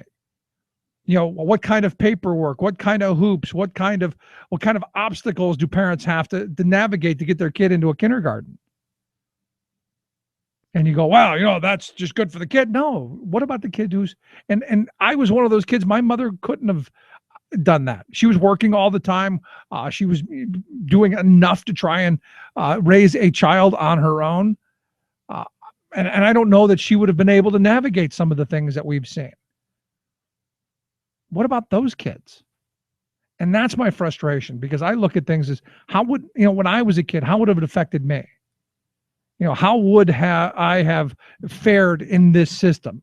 Would I have been the one left behind in the crumbling school? Would I have been the one, or my friends left behind in the crumbling schools that are now being systematically defunded so that we can spend money over on charter schools? And let's not forget, a boat ton of profit. See, that to me is the other problem. We're taking all this money out of the classroom and giving it to, as Representative Kowalko pointed out, you've got these corporations who are, making the tests. You've got these corporations who are making the test prep stuff. You got these corporations who have all of their hands in that pot, basically making 2+2 proprietary information that we have to pay them for to be able to test our kids on what 2+2 is. It seems kind of nuts to me. Not just kind of nuts. It seems really freaking nuts to me. And I hope that this kind of spurs a conversation to where we go, do we really need these tests? And is this one size fits all testing? Is this where we should be going? Because understand, every kid at every level develops a little bit differently. And, we keep hearing about, well, we need individualized education. This is not that. I'll tell you right now, when I went through high school, I would have failed these tests. And not only would I have failed them, I'd have probably failed them on purpose. Because you're telling me that this test is going to tell me if I have any worth. That's a problem, especially for kids who are trying to find their way and trying to develop. Because I think we've all forgotten what it's like to be 12, 13, 14, 15 years old. I think we've forgotten. And these tests, I don't think add anything to being 13 or 14 or whatever. I don't think they add anything to the educational experience. In fact, I think they detract from it. So just my thought on it, and I'd be interested in what your thoughts on the whole testing regime might be. Email me, rick@thericksmithshow.com. I'm kind of curious of what you'd have to say. Gonna take a quick break. Right back after this. Stick around. You're listening to The Rick Smith Show, where working people come to talk.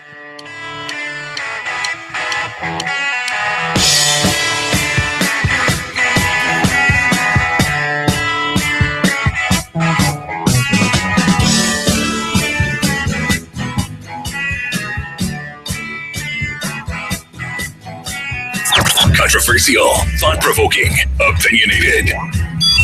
Rick Smith. You can buy rolls of forever stamps from your local post office, protecting you from future price increases. But we, the people, now need to put a forever stamp on the post office itself. A cabal of corporate predators, congressional anti-government ideologues, and pusillanimous postal officials are dismantling this invaluable public service piece by piece, an agency that literally has delivered for America from the very start of our country. Yet, in the name of saving the U.S. Postal Service, they've been gutting its services, intentionally driving away business. Having fewer customers will give the cabal an excuse to make more cuts, and ultimately to kill it as a public entity. This is like a boss telling workers the beatings will continue until morale improves. Post office workers, letter carriers, and mail handlers are tired of the beatings, so they've launched a nationwide campaign with dozens of other grassroots organizations to rally public support to save our public postal service by revitalizing and expanding the services that this venerable American institution can and should provide. Under the uplifting banner of I Stand with Postal Workers, the American Postal Workers Union is coordinating a national day of action this Thursday, May 14th. Some 70 public demonstrations and rallies will take place Thursday at post offices in 30 states, from Alaska to Florida, Maine to California. To join this spirited stand for restoring the common good in America, you can find the exact location, time, and contact number for each local event at www.apwu.org. This is Jim Hightower saying, join me this Thursday in standing with postal workers for the benefit of all the people. Each of us can be a symbolic forever stamp to protect our public post offices from the privatizers. To join us, go to apwu.org. What do the corporate powers from Wall Street to Walmart have in common? They hate the Hightower Lowdown. You can see why at www.hightowerlowdown.org. The most important issues of the day. This is the Rick Smith Show.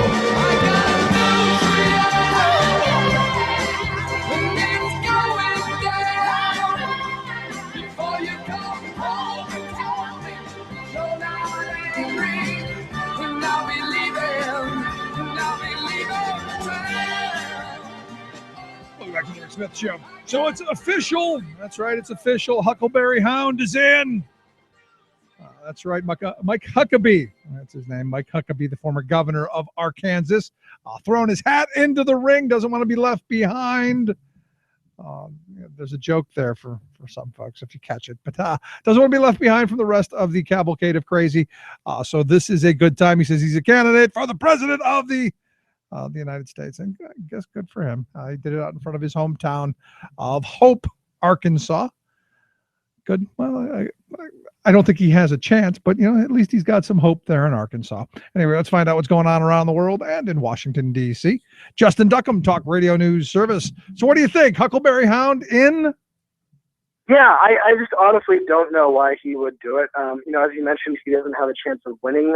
He could probably take Iowa if he wants to, but there's no chance that he's really going to have much movement beyond that. And, we've been talking about this a lot, about how running for president has sort of turned into a cottage industry for making money down the road. And in terms of that, he's already won the lottery in this sense.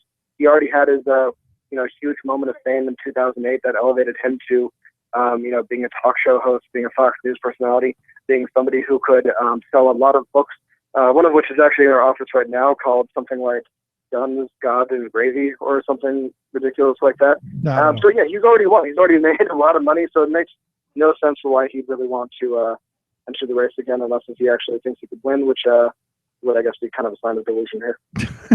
Well, I mean, you've been pumped up in that little crazy world where, oh, you're wonderful, you should run. And, no, he shouldn't. Because as you pointed out, unless his contract is up and, there's some stipulation that maybe he gets a little prize afterwards. That's all I can think of. I mean, from what I could tell, his contract wasn't really in any jeopardy. He was drawing in pretty good numbers. He was making, a huge massive amount of cash throughout the show.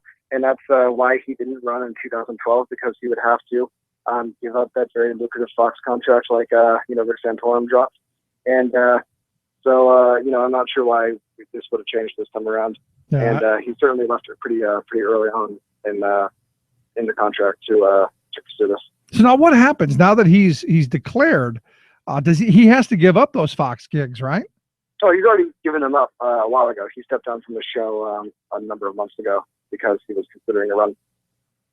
All right, because I got to be honest, I don't follow him. It's like Herman Cain. I know that I guess he got the Neil Bortz gig when Bortz retired, but I haven't heard anything about Herman Cain since since the scandal thing. Yeah, he's essentially kind of dropped off. I still get his email chain letters every now and then, but typically that's used for kind of a spam list at this point. Yeah. Let's find out what else is going on. What's going on in Baltimore today? Well, today Loretta Lynch, the newly mentioned Attorney General, is heading over there to meet with the family of Freddie Gray, police officials, community leaders, as well as local lawmakers. And she is going to be up there till about 4:30 today, holding those meetings. This is, of course, drawing a lot of comparisons to a similar trip that Eric Holder took following the Ferguson situation, wherein he sat down with a lot of community leaders and had a couple of good photo ops and some talks down there. And of course, this is all, also raising the question of when exactly the president is going to make the 45-minute trip down to Baltimore to survey the scene for himself. Do you think he does? I mean, he didn't go to Ferguson. I don't remember him being there. Do you think he makes the trip to Baltimore?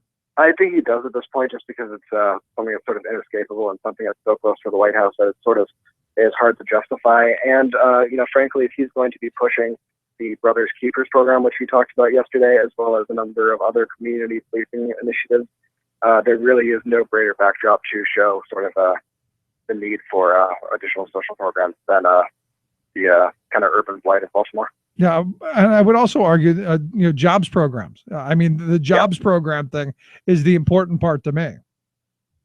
Yeah, that's very true, and this is all something that the president talked about earlier, saying that if the United States wanted to solve the problems at the root of the tension in Baltimore and wanted to solve this sort of a sense of urban decay and inner city hopelessness, they have the resources available, they have the plan in place, but that the political part just is not there yet. Yeah, we don't have the political will. Baltimore's been an interesting frame here in Pennsylvania today. There was a big hearing on the minimum wage, and one of the arguments here that the anti-raise the wage folks were throwing out there is that if we raise the minimum wage, there'll be more youth unemployment in the urban areas, which will then lead to more crime and more violence and more shootings and all of that. And I guess you use it any way you can. And especially if you're on the insane side of the anti-raise the minimum wage crowd. No, that's politicizing it to a disgusting level. That makes very little sense at the end of the day if you look at where the argument's coming from, and I'm actually kind of disappointed to hear that. Yeah, I mean, I'm not surprised, disappointed like you are, but definitely not surprised. Let's move on.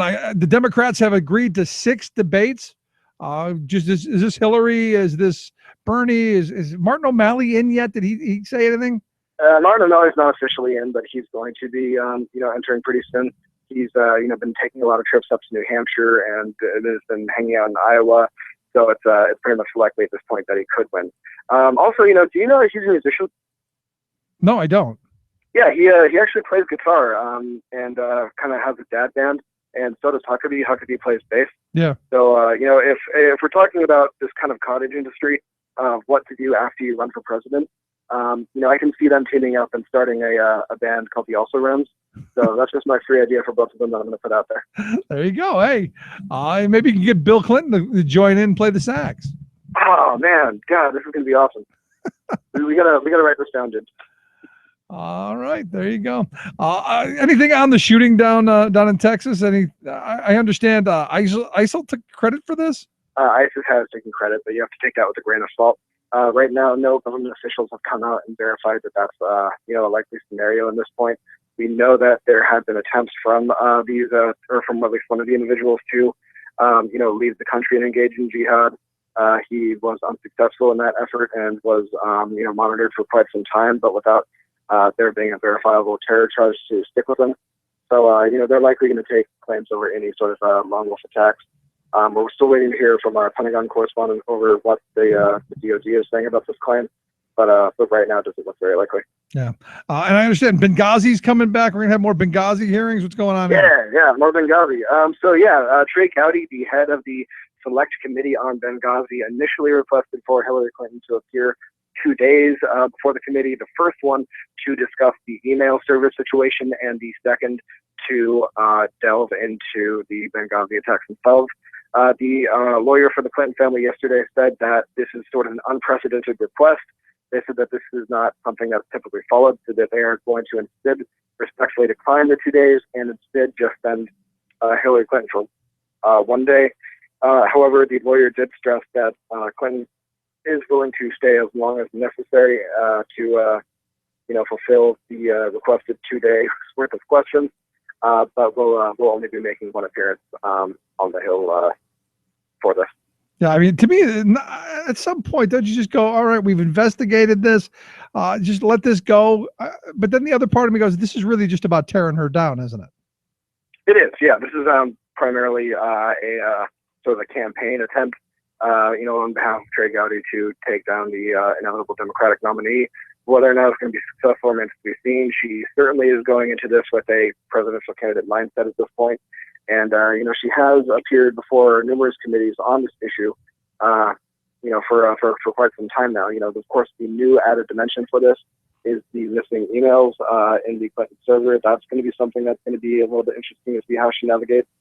But, so right now, it's going to be interesting to see what kind of fireworks come up, because we certainly have blood in the water for a lot of Republicans. Yeah, but it must be working, because I just saw a poll put out by the Wall Street Journal and NBC that shows her unfavorable rating has jumped, I think, like six points over the last couple of weeks, which the attacks must be working.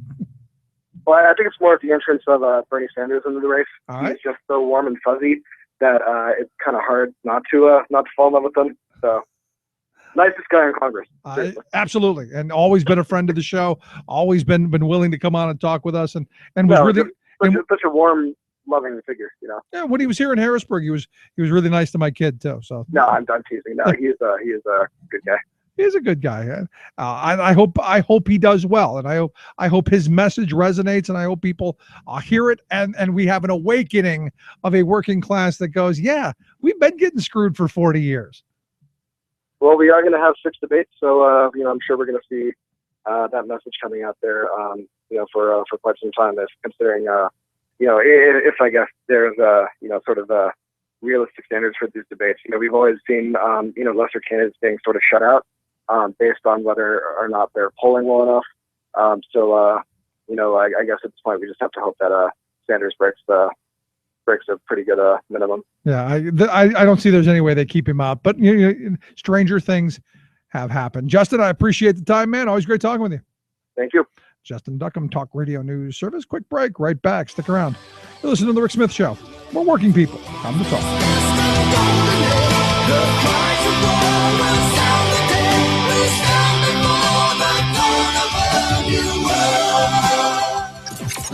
Radio of, for, and by we the working people. The Rick Smith Show. Tales of American Political History with Clinton Porter Hackney. We've been covering the story of President Grover Cleveland's second term in the White House. Having lost the presidency to Benjamin Harrison in 1888, he fought hard to turn the tables on Harrison in 1892 and won. But Cleveland inherited the panic of 1893, the worst economic downturn in history until the Great Depression. He was also soon to face a personal conflict of interest. Perhaps his greatest political strength was his virtuous reputation. He believed in open government and honesty in politics. That reputation was a big factor in his reelection, along with his pro-business sound money platform during the time of a sinking economy. He had to look strong, sound strong, and be strong for the American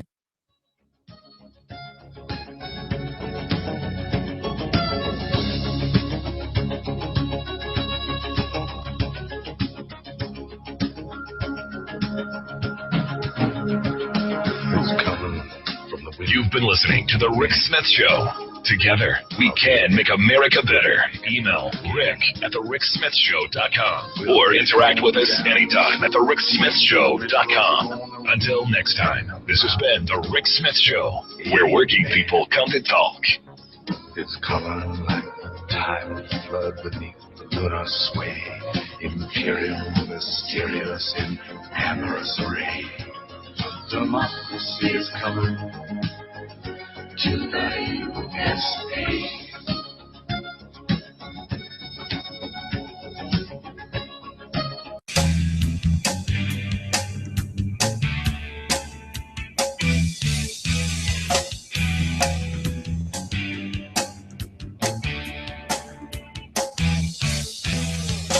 We see the storm out on the horizon. The clouds were dark.